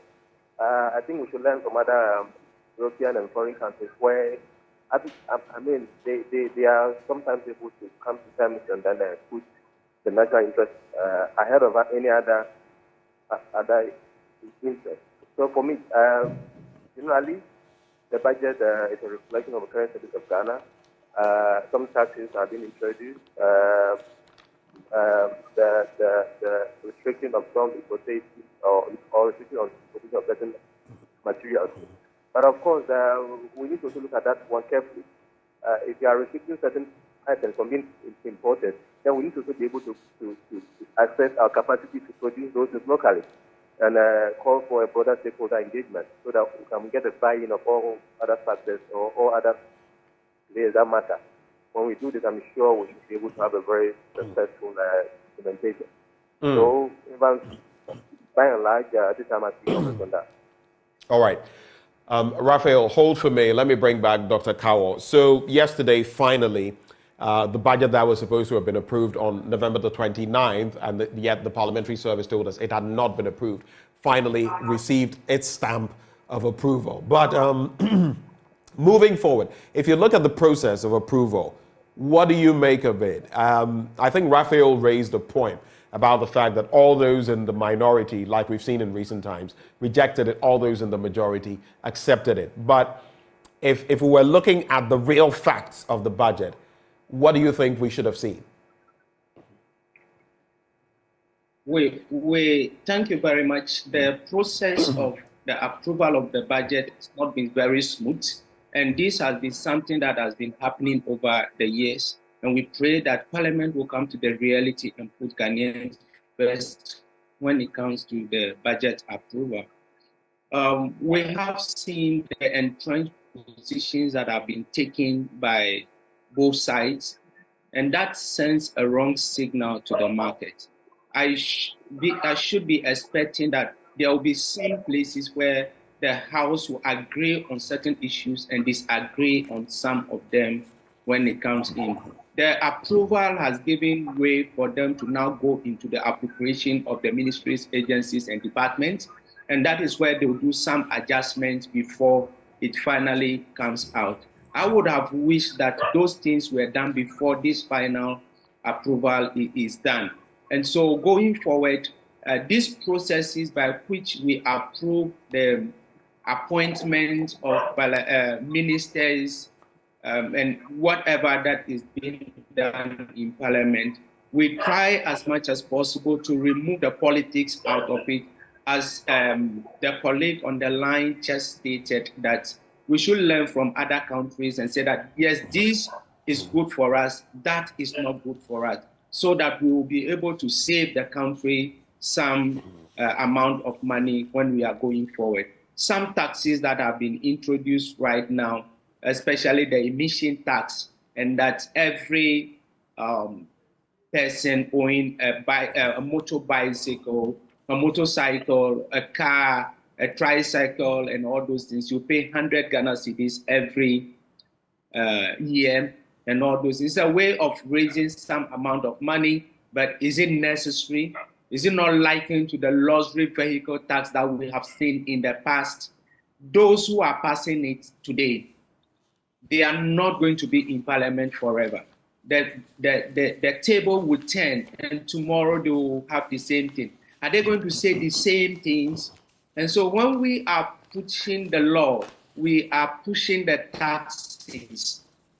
We need to also look at the ordinary Ghanaian on the street, the businesses that are operating. If we inundate them with a lot of taxes in the system, how would they be able to sustain, grow their businesses, pay the taxes, so that the cost of production will be lower, prices will be lower on the market? Those are the things that we need to address. And so going forward, I would call on the parliamentarians that they should be decorum when it comes to the budget approval, taking entrenched positions, sometimes when they know that some of the things are not good for the country, when they know that the policies that they want to implement are not so much okay. Why is it that the restrictions that the Minister of Trade was trying to push in Parliament did not appear in the budget if we are really planning? At that point in time, all of them agreed that it is something that they have to take off. That is the kind of position we need to look at.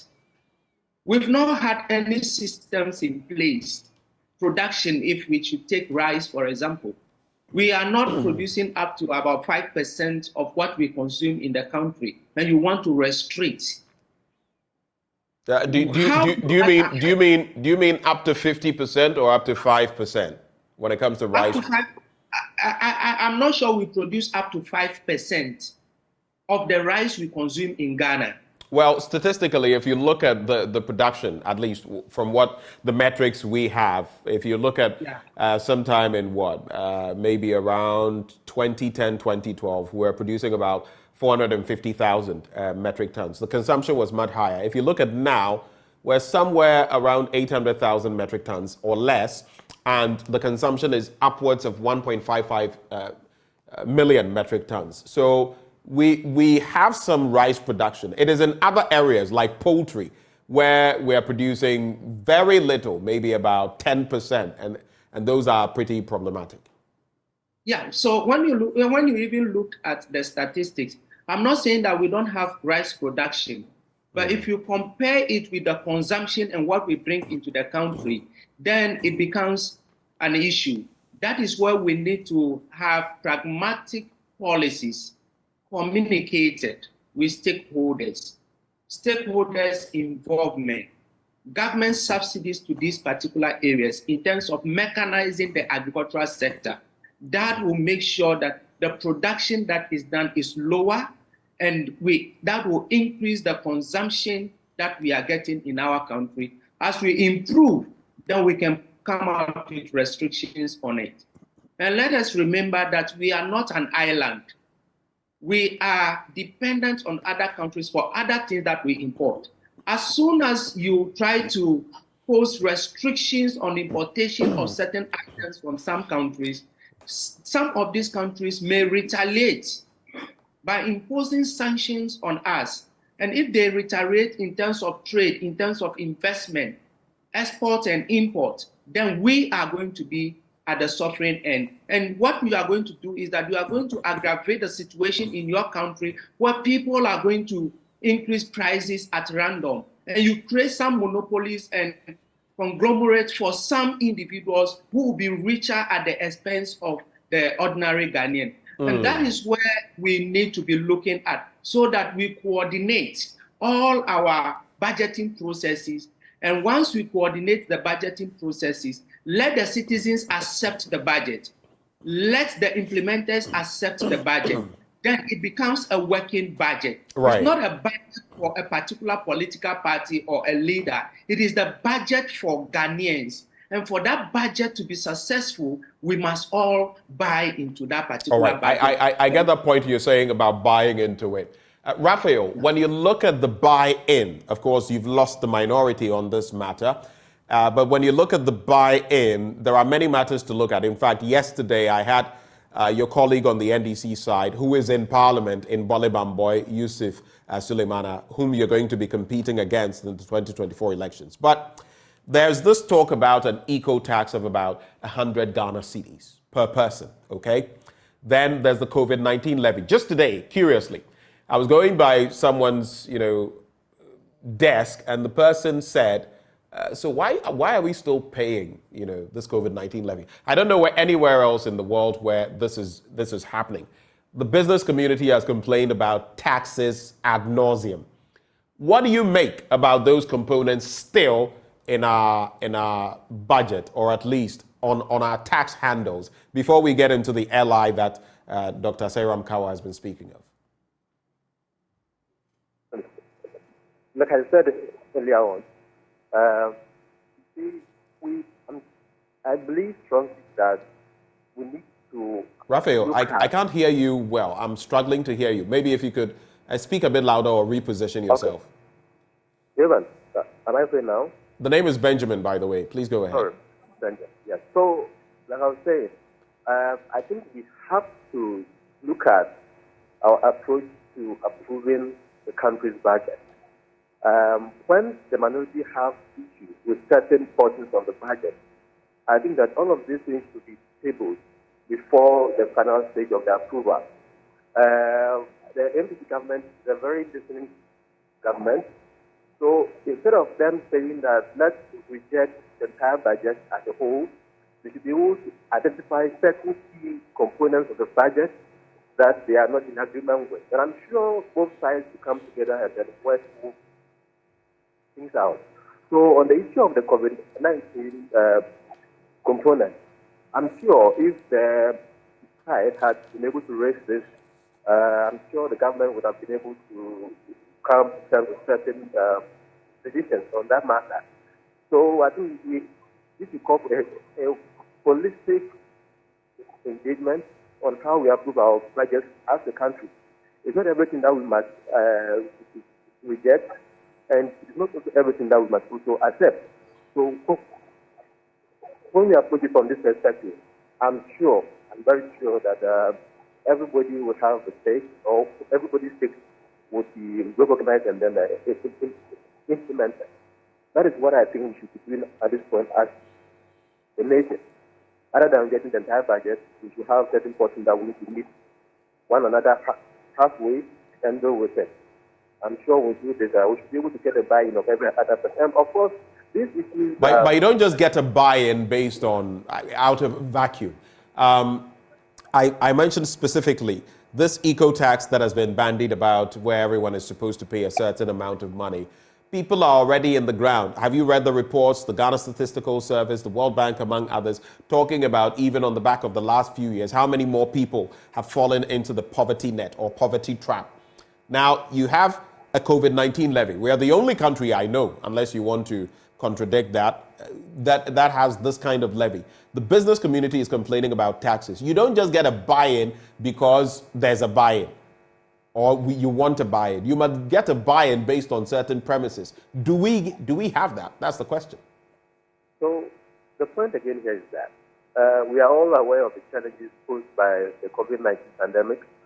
And again, the challenges posed COVID-19 is long gone. It has been declared no longer a world pandemic situation. I agree with you on that score, but the effects of COVID-19 are so persistent. If you and I were to that, the effects of that pandemic is so with us here. If you would recall, we had free water, free electricity, and other things were donated. All of these things were paid with money. And obviously, there's a need for us to be able to reimburse wherever we got this money from. So, of course, all of us are not happy with paying taxes. But for us to develop as a country, we must pay taxes. There's no country that can develop without paying taxes. But, like I said, it calls for broader stakeholder engagement on the kind of taxes or on the whatever term that has to do with taxes. And we can never develop without taxes. So, I mean, this issue of COVID-19 put in tax. I agree with you that there's a need for broader stakeholder engagement to see which other way that would be better for us to put it, other than maybe leaving it as COVID maybe or something else. So, yes, COVID is gone, but we still have the effects of COVID living here in this country. Where do you think that we're getting the benefits, the funds to get the water from, electricity from, PPE from, vaccines from? These are all things that we need to take into account. The party has been able to, the government has been able to provide the best of leadership during the times of the pandemic. And I believe that, and I strongly believe that the government deserves commendation and not condemnation. Of course, we have to bear the consequences of what we have enjoyed in the past. And here we are with the issue of taxes.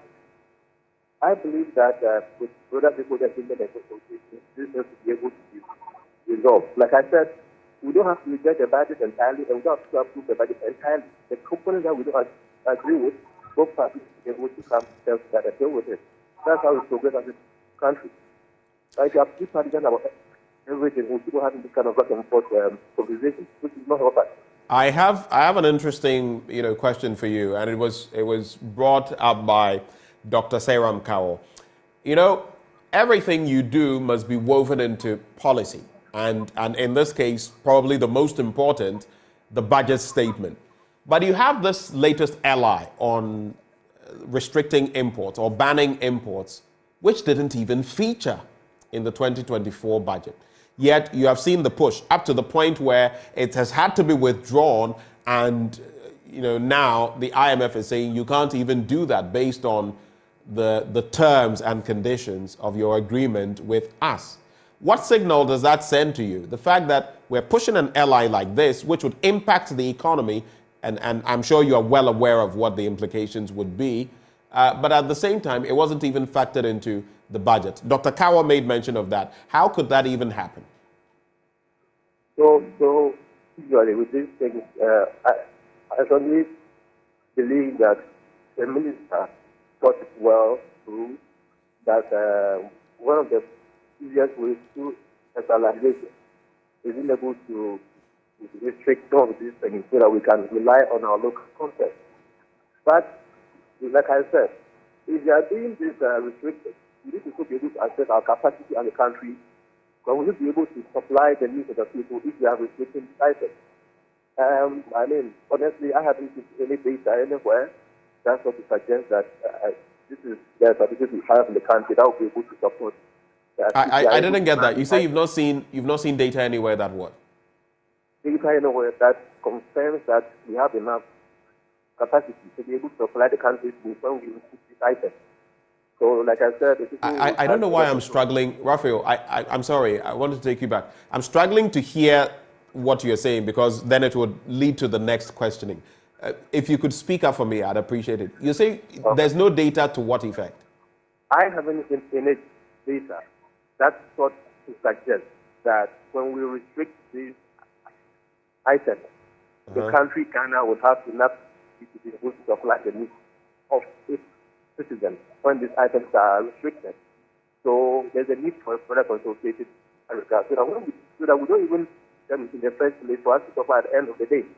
And the issue of it being not treated in the budget, I'm sure these things are matters that the government, the ministers, the parliamentarians will be able to resolve at the appropriate time.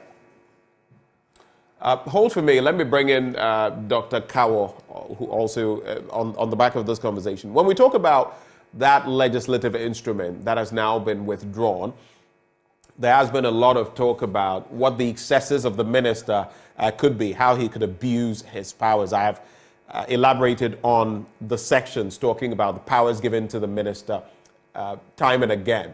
But what do you make of that ally, especially from the economic standpoint? when it comes to restricting all of these items. Maybe I'll just pull up the details here so we can take a quick look at the different dynamics, just to situate the conversation. Let me just do that briefly. I'll get to that in just a little bit. So I believe there it should be. When you look at the data, okay, and what powers it gives the minister, I just want to reiterate. It talks about the fact that a person shall not import or cause to be imported into the country a selected strategic product without an import permit issued by the minister on the written recommendation of the Import Permit Committee. Then it also says a person shall not facilitate the importation of a selected strategic product or shipment of a selected strategic product into the country without an import permit issued by the minister on the written recommendation of the Permit Committee. Some people feel this will lead to brazen, wanton corruption. But you look at the items there: rice, yamwadia, all of them there, guts, bladders, and stomachs of animals, poultry, animals and vegetable oil, margarine, fruit juices, soft drinks, mineral water, corrugated paper and paper boards, mosquito coils and insecticides, soaps and detergents, motor cars, iron and steel, diapers, polymers, that is plastics and plastic products, fish, biscuits, canned tomatoes, ceramic tiles, clothing and apparel, noodles and pasta, sugar, and more. What picture does that paint in terms of our readiness to even deal with this situation? Dr. Kawor, that one is for you. It is a gloomy picture when you look at it. That bill was dead on arrival. Why am I saying that? You're saying the LI was dead on arrival. Dead on arrival. Before it was even sent to Parliament, no much work was done on it. No thorough engagement was done on it. If we had good engagement, you and I will be aware of stakeholder consultation with all the persons who are involved in the importation or the growing of those things that we have in the country. We would have had a consensus before that is sent to the Parliament for decisions to be made on it. We just stand up, we want to appropriate strong powers to certain ministers or agencies when those things, the processes that they use in importing them already exist. So if we live in a country, excuse me to say, where almost everything has been politicized. So the minister may come in and say, I don't like you, and so because of this and this, you will not be able to import that.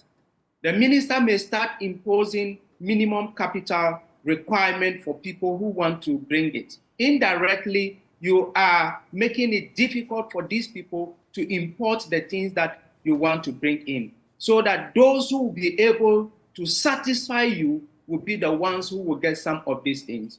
We do not have enough policy in our country. There is sugar on the list. How many tons of sugar do we produce in our country, Ghana? Then we have a lot of rivers flowing in our country. What is the policy of making sure that we produce enough fish in our rivers? But we've left the rivers for galamsey operators to pollute. Our sea, as we speak, is being taken over by the Chinese trawlers, who will sweep almost everything that we have. Of course, some of these people are fronted by Ghanaians when they are going into this. It is high time we try to put our country, Ghana, first when it comes to some of these things. If we continue to go the way we are going, where we don't have a policy, and we stand up to do certain things, the talk show is not enough. We need action, serious actions. Serious actions like what? Serious action like what? Actions like making sure that you reduce import duties so that prices on the market will be enough for us to buy. There are some taxes that the importers pay at the ports, something like port charges and the rest. They are not necessary. We can go ahead and put a specific exchange rate at the port, that for the period of 6 months, this is the rate at which we are taking. Not rate changing almost every day. When you do that, the business person will be able to plan, and they will know the prices they are going to charge on the market. The ordinary Ghanaian will be able to plan and know how much I'm going to buy the items on the market. At that point in time, after that, when they want to go and buy things, they can then use the real exchange rate on the market. In that way, you are cushioning them over time. This current government had done this thing when we faced some challenges before. Why is it that they've turned their back on it? Is it that it was not able to work?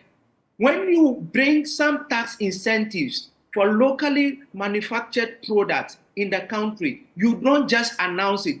You must make sure that those tax incentives reflect on the prices of the items that we find on the market.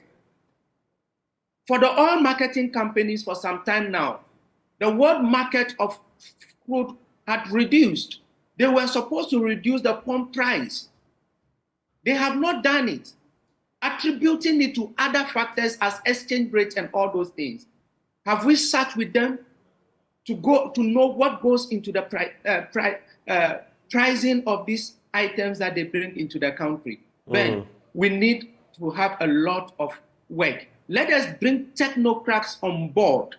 It shouldn't be because I am not a member of the ruling party, and for that matter, I cannot contribute. Everybody that have the expertise, that we know that these people are good, let's bring them on board. Okay. In terms of production, I'm told that the one who engineered the techniques and then the idea of Nigeria producing more rice is a Ghanaian. Yes, so I've heard. Right. On your station the last time. Why are we not using this gentleman? Is it a case that he does not belong to us or does not hold a party political card? And for that matter, let it go. I know Ghanaians around the world that are doing things and they are turning other economies around. Why don't we go and bring all these people to help build our own country? All right. Thank you, Dr. Kawor, for sharing these thoughts with us. And I also hear that today is your birthday, and on behalf of our team here, we wish you a very happy birthday. May God keep blessing you and uplifting you. So happy birthday to you, sir, as you take leave of us. We are very grateful for your time this morning. Thank you very much, my brother. Right. And that is Dr. Seyram Kawor. He's a senior lecturer at the UCC School of Business. I'll wrap with you, Raphael.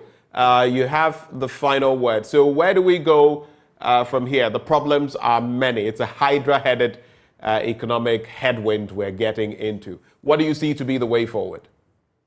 So Ben, one of the key drivers of the surge in the exchange rate is our over-reliance on imports. So this issue of restricting certain imports or certain items was in the right direction to ensure that we are an industrialized country. And once we project and advance the cost of industrialization, our reliance on importations and thereby foreign exchange would be minimal. Yes, so that was the intent of the Minister and Parliament at the Cabinet, which the commendation. But of course, as we all alluded to the fact, there are certain components of it that need to be looked at. We didn't have the data that says that we can produce this quantum of goods or services sufficient enough to support the country even when we ban these items. And also, for me, I have a personal reservation that says that you don't leave the approval process entirely to the minister. I think that the minister has a lot of things to do, so I think that the approval process should be to involve more stakeholders. And I also think that other stakeholders like the GUTA has to be brought on board fully on these issues of restrictions. At the end of the day, the law is going to pass for people. And if the people who are meant to benefit or to suffer from the law are not in support of it, then we really haven't done much. So for me, we need to do a particular consultation. We need to involve all those armed matters. And we also need to be sure that the approval process is very fair and transparent so that everyone will be satisfied with the outcomes of the approval. That being said, one takeaway from the budget was also for the fact that the government does invest in roads. So when we are able to do the roads, obviously these issues of items such as rice and whatever we need to produce locally would be able to be transported to the various destinations in the country. And there's an area in my called Summer. Summer Road is a very bad area, but this is one of the areas where we produce farm produce. So that road, when it's done, is going to support the easy transportation of produce from that side in Bolivamboy. And again, one other place called Akrupe, this is a mine with a very poor road network. So apart from the mining, they have farming and then cashew farming as well. So when we are able to sort out these problems, we need to first address the basic concerns, roads, infrastructure, then we can be able to then restrict these items. I'm sure we do that. I mean, we'll get the buy-in on everybody. So let's. And that precisely has been the stance of CSOs of the minority talking on this issue, that it's not a bad thing to look for substitutes or to gradually phase out certain imports and produce locally. But the question is, you can't just do it abruptly when you don't even have capacity. I've already shared the capacity of rice production, poultry production, sugar. We don't even have, an industry here. So if you put them on the list, the question is, how are you going to ramp up production? And by the way, if you look at even Nigeria, it's taken them 12 years between 2010 and 2022 to just double their production. I'm talking of double, not meet all the production. Double their production from 2.8 million metric tons in 2010 to 5.3 million metric tons in 2022. They've not even doubled it yet because they would need an extra about 450,000 or 650,000 metric tons. So it tells you of what lies ahead of us, and if we're going to do this, what work it will actually take, and what we should have done before we even get to this point. But Raphael, we're going to have to end the conversation here. I'm grateful that you took the time to join the conversation this morning. Thank you very much, Dan. I appreciate your time. All right. Raphael Kuma is the MPP's parliamentary candidate-elect in Bolivamboy. Earlier you heard Dr. Seyram Kawor, who is a senior lecturer at the UCC School of Business. Well, stay with us. There's a lot more to discuss on the show. We'll be coming your way in the next few minutes.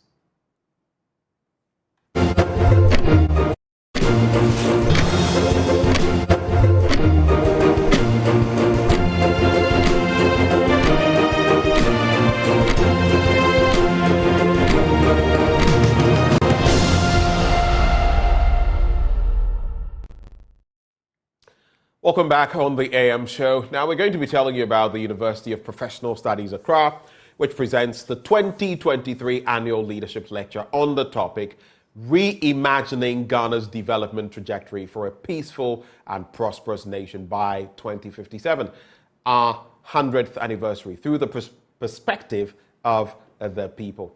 Now, Kwame Pianim, the renowned economist and statesman, is the special speaker, or the august speaker.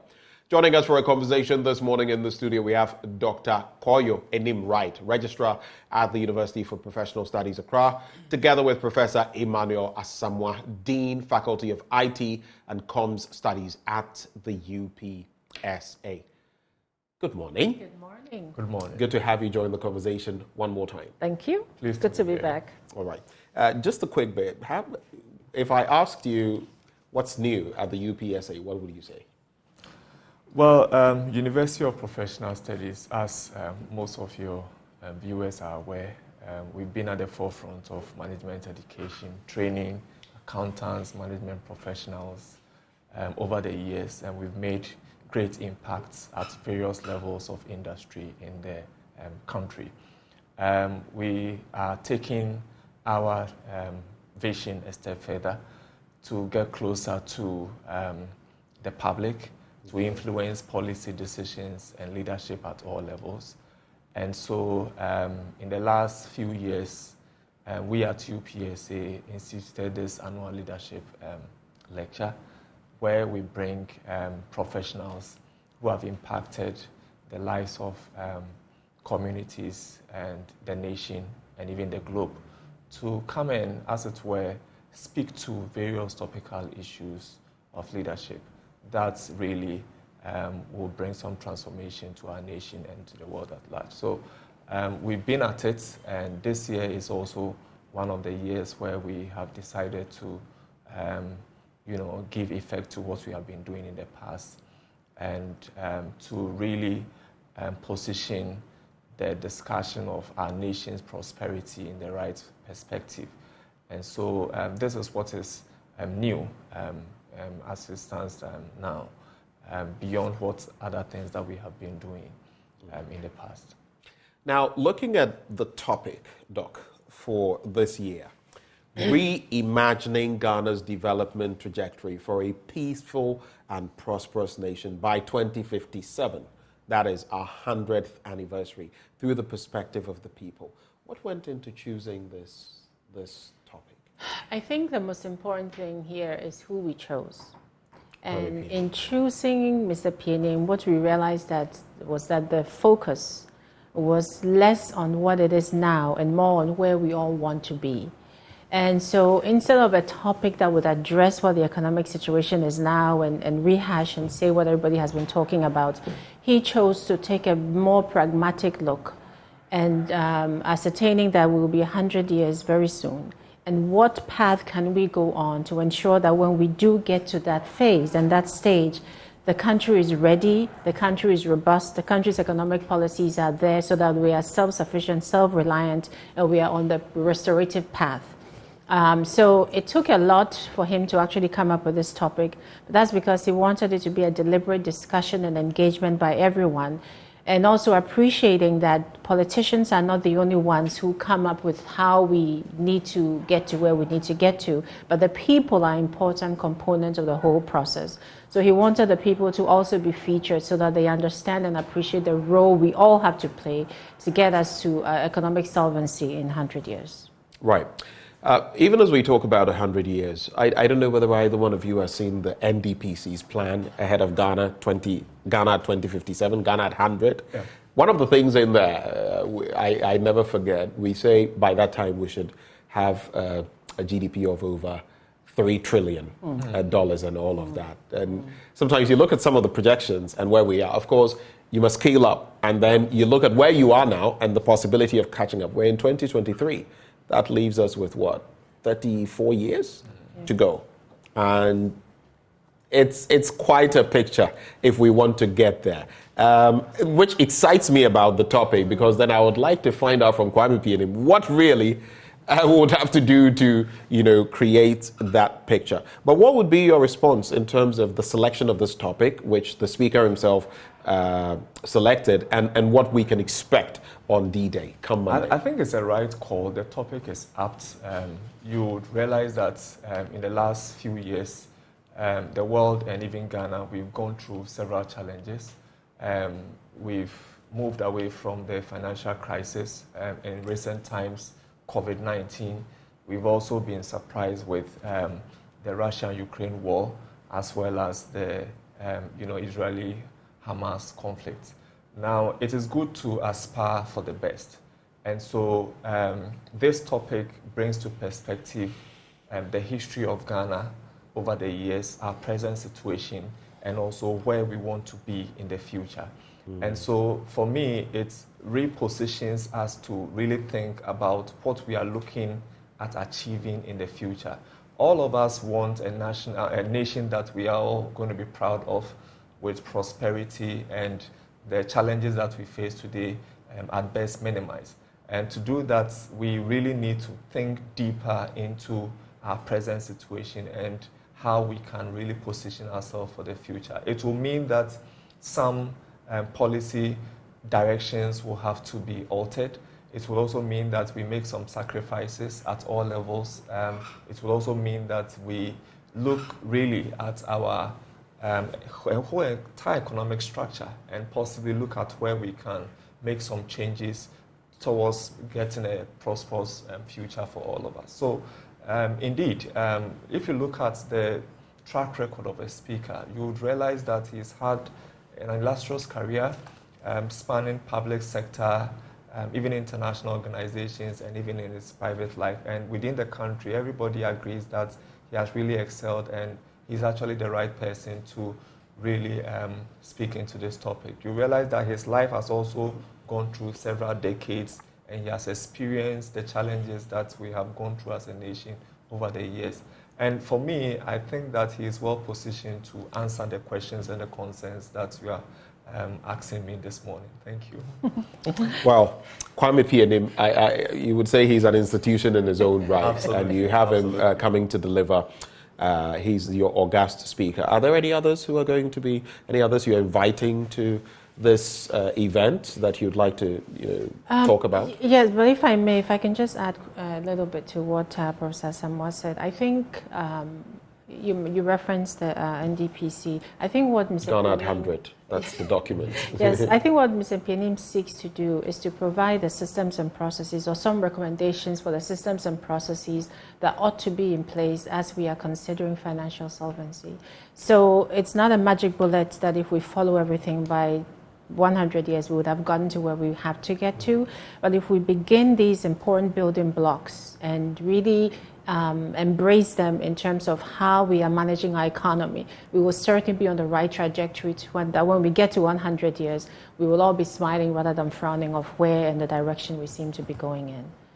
And yes, we've invited, it's open to the public, so we certainly are hoping that everyone will be able to attend. But we certainly invited economists, we've invited those who are in the decision-making process, we've invited those that one might term the people to also come, because we think that the engagement that will follow his presentation will be an important one for everybody to have heard in order to participate actively in.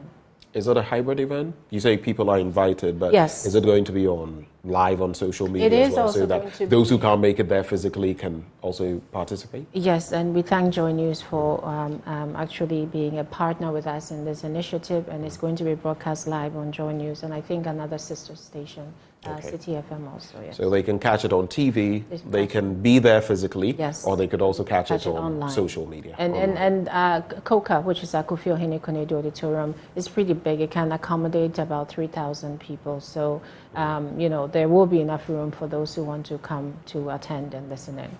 All right.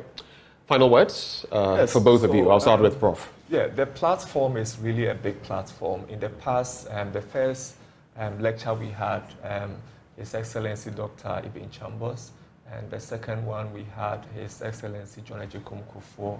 We've also had Dotumfuo Asantehene himself, Opokuwari, Oseitu to the second. And the one we recently had was Cardinal Peter Turkson. Peter Turkson, right. So it's a big platform, and I expect some insightful discussions taking place. And in the past, we've had opportunities for people to ask questions. So I believe it's going to feature as well. So the questions that you have, you can be there as well to put it to the speaker. And I'm sure you'll get all the right answers. And we invite everybody to come and experience what UPSA has to offer to the nation. All right, so let's do this. It's Monday, the 11th of December. 10 a.m. What is the start time? 10 a.m. 10 a.m. We ask everyone to be seated by 9:30. Okay, everyone to be seated. If you're coming there physically, be seated by 9:30. Yes. All right. Okay, well, thank you so much, ladies and gentlemen, for joining this discussion. It is the UPSA, and this is their annual leadership lecture on the topic, Reimagining Ghana's Development Trajectory for a Peaceful and Prosperous Nation by 2057, our 100th anniversary, through the perspective of the people. Yes. That means you. So you might as well participate in whichever way you can. Of course, we'll be airing that here on this platform as well. Those who joined us for this conversation, Dr. Koyo Enim Wright, Registrar UPSA, together with Professor Emmanuel Asamoah, Dean, Faculty of IT and Com Studies at the UPSA. Wish you the very best. Thank you so much. Thank you very much. Thank All right. Do stay with us on the AM show. We'll be right back with more.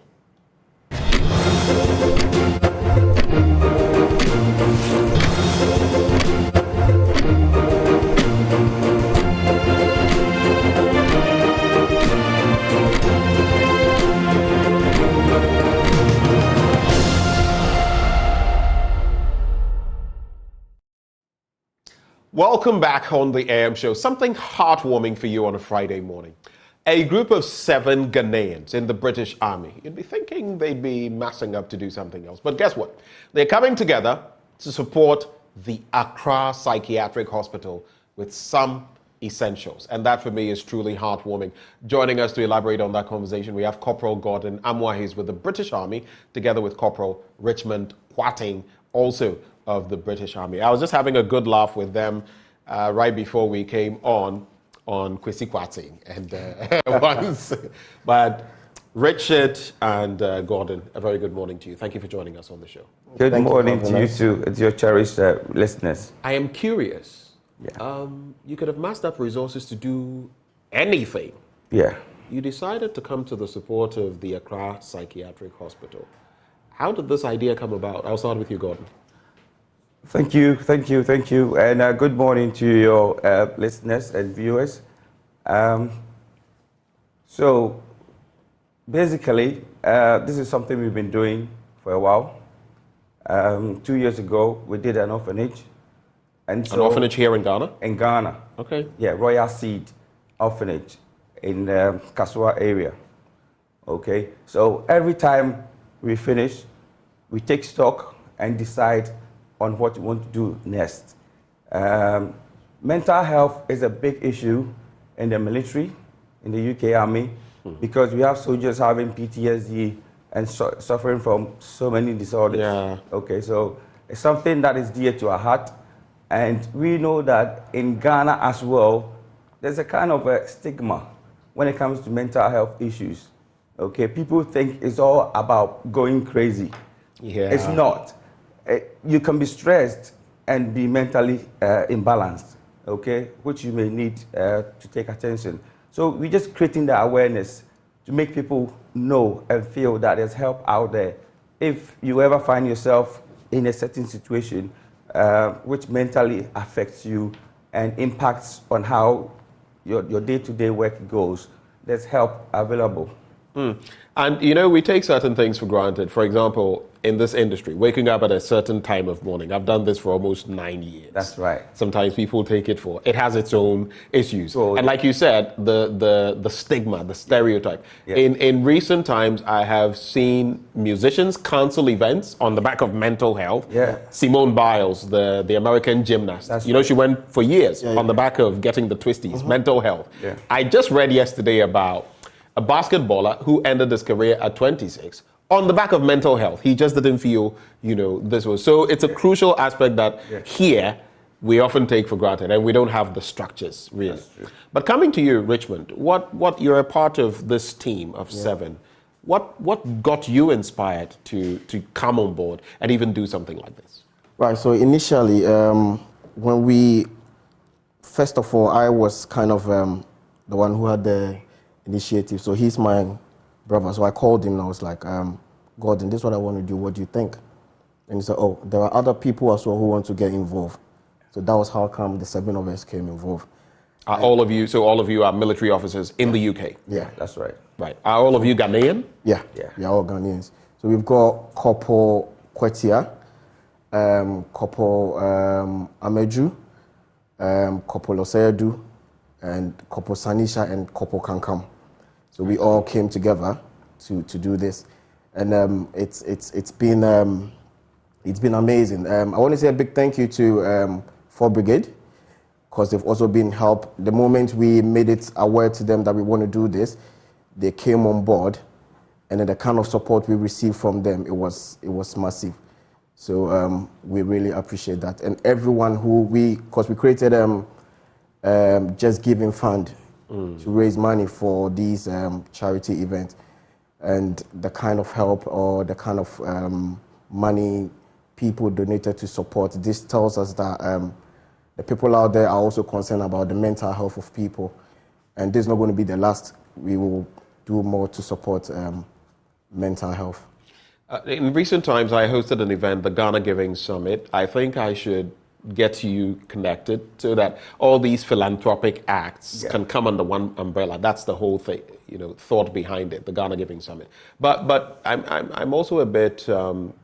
This is on the lighter side.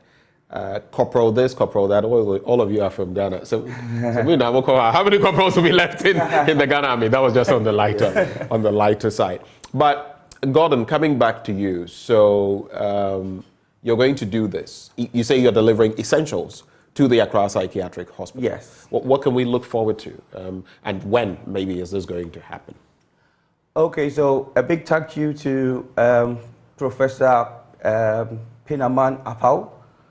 She's the director, CEO of Accra Psychiatric Hospital, as well as a nurse there, Francisca. She's been the liaison between us and the hospital. Okay, so we approached them, and we didn't want to give them something they do not need.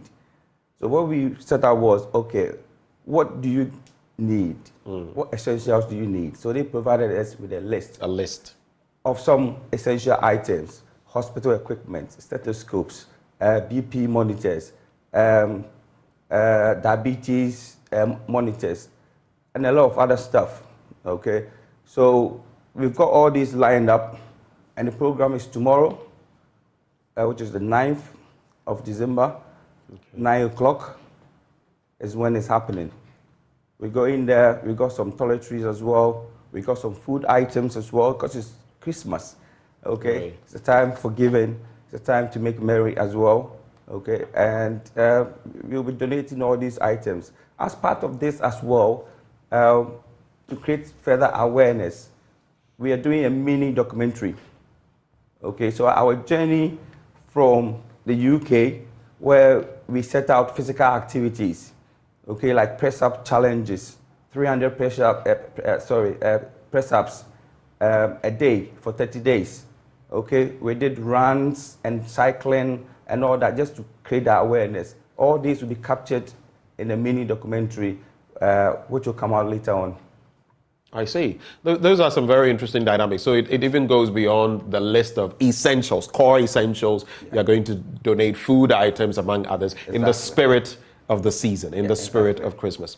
Just to give you a bit of a background for those of you watching, per the data, an estimated 10% of Ghanaians have common mental health conditions. In some statistics, quote, more. Now, if we're looking at 10%, and you look at a population of about 31 million, that tells you about 3 million plus are suffering from some sort of mental health issue. And these can be workers, these can be people who are not working, it can be people at home. While 1 to 3% have severe mental health conditions such as schizophrenia. You don't want to get to that point. And only 2% of such persons will receive treatment. Only 2%.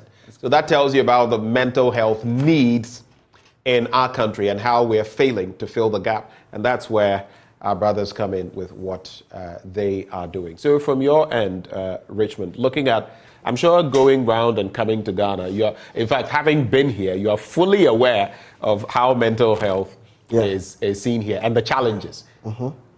Any mental health, in fact, the Mental Health Authority itself, if you go and ask them, they'll tell you it's seriously challenged. So what do you think then is the way forward, even beyond what you are doing? For me, I think there are people normally say, many are mad, but few are roaming. Mental health is not just as we said earlier, it's not just about people roaming around the street. If you feel something is not right in you, speak to someone. That is why, because we don't talk to people, that is why we've got a lot of these suicide and all that. So if you feel there's something not right in you, find confidence in someone, speak to someone. And then I think that is another way that is going to help curb these mental health issues. And sometimes that is the issue, the someone to speak to. Yeah.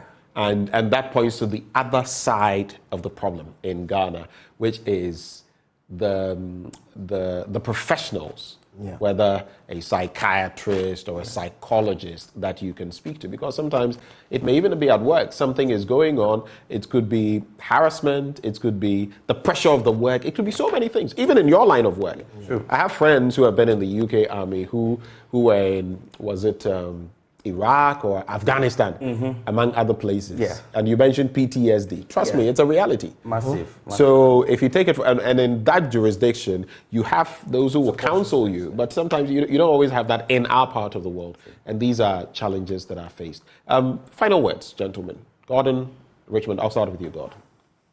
So as we said, our units, individual units, okay, we are not from the same unit. Right. Richmond and I, we are from the same unit. But the others? 4 Brigade. The others have different units. And the support from them has been great and massive. Right. These are individuals who are passionate about mental health. People have taken their hard-earned cash to give back to society. Okay, people that know next to nothing about Ghana. Okay, so we want to say a big thank you to our units, our chain of commands. My boss, W1 Longden, okay, he's been a great help. Dr. Pennerman as well, now Professor, great help, okay, because we've been liaising with them and they have actually shown us the great stuff that they are doing. So we want to thank everybody who's contributed in one way or the other to make this journey as eventful as it's going to be tomorrow. Right. And for you, Richmond, final word? My final words is I also plead with the government to at least subsidize the rehabilitation of the mental health facilities. That will make it easier for people to be able to seek help, because if it's expensive, definitely it's going to be hard for the ordinary Ghanaian to seek help. So that would be my plea, that the government should help and subsidize the treatment, so it will be easier for people to be able to get the help that they need. Right. I have a final bit for you. This just came to mind. In the UK, you wouldn't see people roam the streets who are not of sound mind like we see here, all over town, which in itself is a security hazard, because if someone like that does something to you, they are not fully conscious of what they're doing. What do you think about that? What do you think we can do as a country here in Ghana? I think it goes lower to families. Individual families, okay, should be concerned about their family members. They should take the initiative, okay? If you see a family member who is going in their unusual way, because it starts gradually. Yeah. People withdrawing, okay, being reclusive, okay, people being depressed, not really getting involved in activities that they used to get involved with. There are tell signs that you can see. Yeah. So families should get involved, the church should get involved, okay, to support these people. And then also the larger picture, the government should provide the support system. There's a lot being done by institutions of government, but I think more can be added onto it. Do you have any thoughts on that? If not, we can wrap. Yeah, that's all right with me. I think my brother has said it all, and hopefully we're going to see changes from now on. All right. But congratulations to your team of seven for this great gift. And of course, the others who are not even Ghanaian, like you mentioned W.O. Longden, was donated together with all these others. Sometimes your money goes places you don't know, but it's all for a good cause. And we're grateful that you've tackled something this crucial to our national life, mental health. So that is the team of seven. At least two of them here represented. They are in the British Army and they are here to support the Accra Psychiatric Hospital with some essentials and even more food, among other things, in the spirit of Christmas. Those who joined us for this conversation, Corporal Gordon Amwa and Corporal Richmond Kwating, both of them with the British Army. In the spirit of Christmas, what are you going to do this year?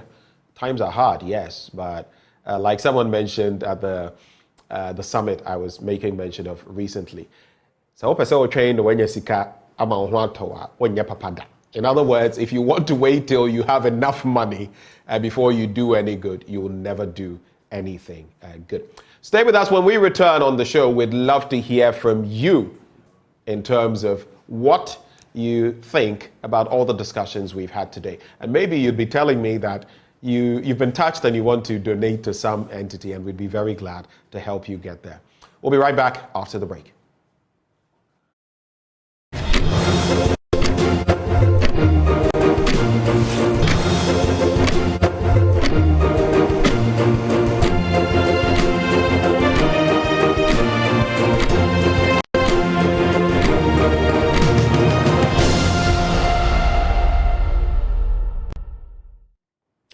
Hello, welcome back on the last belt of the AM show. We'd love to hear from you. That's why we're doing this. We can let you call that number, 0302-211-691. It's rolling at the bottom of your screen, and that's the number we'd love for you to call on and share your thoughts with us on what we've been doing on the show today and what you make of it. The different discussions we've had as well on the 2024 budget, on the LI that now is in limbo, so to speak, because of what the IMF is saying. And even on the back of giving, that spirit of giving, the 7 corporals in the British Army who are pooling their resources to come and assist the Accra Psychiatric Hospital tomorrow. What are your thoughts that you'd like to share with us? We have limited time, so if you are minded to do so, you can share your thoughts with us. That is 0302-211-691. 0302-211-691. We have our first caller, Ohene, on the line. Hello, good morning, Ohene. Good morning, Benjamin. Where are you calling from, Ohene? I'm calling from Kwum Praiso. Kwum Praiso. Now, what to say? Yo. What are your thoughts for us this morning? Okay, so I would want to share brief thoughts on the final discussion we had on the mental health. Right. I would want to say briefly that sometimes you know what a friend or a family member is going through, but you just don't know what to do to help the person. I personally would share an experience where I just lost a friend to suicide. And she traveled outside, just to cut the story short, she traveled outside. She went into bad company. She started doing drugs. The father who should help her couldn't help her. And as we see, through that, she committed suicide. We know she had mental problems, but she couldn't recover from it. So I want to say briefly that sometimes you know what the person is going through, but you don't know what to do to help the person. And so I'm urging family, friends, when you see your friend going through some kind of problem, don't wait until it gets too worse before you approach the person and speak to the person. We all need help. And so let's help each other as Ghanaians. Thank you so much. Thank you for sharing your thoughts on this all-important matter. It's something we often take for granted, but before we know it, then people have ended up in a bad way. And then stigma. Even family members don't want to show that this is a relative and all of that because of the stigma of whatever the consequences may be or the outcomes. You still have the opportunity of calling this number to share your thoughts, 0302-211-691. 0302-211-691. You know, this talk about mental health just reminded me. I was Googling her full name, Libyanka Fonji. You remember that song of hers? Did you check on me? Did you check on me? I think it feeds into this conversation that we're having. People are going through many things, and sometimes we don't even check on them. We have David, the slayer of Goliath, on the line. Hello, good morning, David. Hello? Hello, David. Can you hear me? Hello, David. Oh, I think this may not have been the David who killed Goliath. Maybe not. But David, that's just a joke. If you are minded to do so, you can call in again. I think we can do that in about a minute. If you're able to make that call come through in about a minute, we'd be able to take it. But I think the takeaway from today is to give in support of good causes like mental health, and also to watch out for friends, family, even it could be someone you don't know There was a day when I came to work and saw someone and I could tell something was wrong and the person was surprised. We don't pay attention sometimes. You realize that this is not the typical person. Something is off. Something is going wrong. And we just take it, for granted. All right, our final caller this morning, Dr. Abdullahi. Good morning, Doc. Good morning. Thank you very much for the good things you are doing over there. Doc, I'd appreciate it if you could speak up. I'm struggling to hear you. Okay, can you hear me now, please? Yes, it's better. Where are you calling from? Yes, like I said, I'm a Ghanaian, but I'm a psychiatrist working in Nigeria. Wow. Okay. Yeah, so I just called to say a big thank you to the 7 gentlemen who have decided to do what they are doing for the Accra Psychiatric Hospital. We know mental health is very, very important. It's like the fulcrum upon which all other components of health rotate, but it has been neglected over the years. So having people coming to support mental health this way is really heartwarming, and I hope other people will tune in and see the need to help people that are going through this mental health challenge. Thank you so much. Forward, No, go ahead, Doc. Go ahead. Yeah, the government and the public will see mental health for what it is. It is very, very important. There is need for people to recognize how important it is and give it the attention it deserves. Thank you. Extend my appreciation to those 7 gentlemen, and we hope to see more of that. Thank you. Thank you so much, Dr. Abdullahi, for calling. Interesting how he ends that government and all of us really should give mental health the attention it deserves. It doesn't discriminate. It could be that person, it could be you tomorrow, it could be depression, it could be anything. So let's all watch it and ensure that we're mentally stable, that we have the balance we need to work and be at our best. Well, it's on that health note that we cap off the conversation this morning on the AM show. I've had a lot of fun. It's been an exhausting, draining week, but we've come here all through for God and country. We'll catch up again, same time on Monday for another installment, if God gives us life, which we pray He will. But up next on this channel, we're serving you Joy News Desk. That'll be up shortly.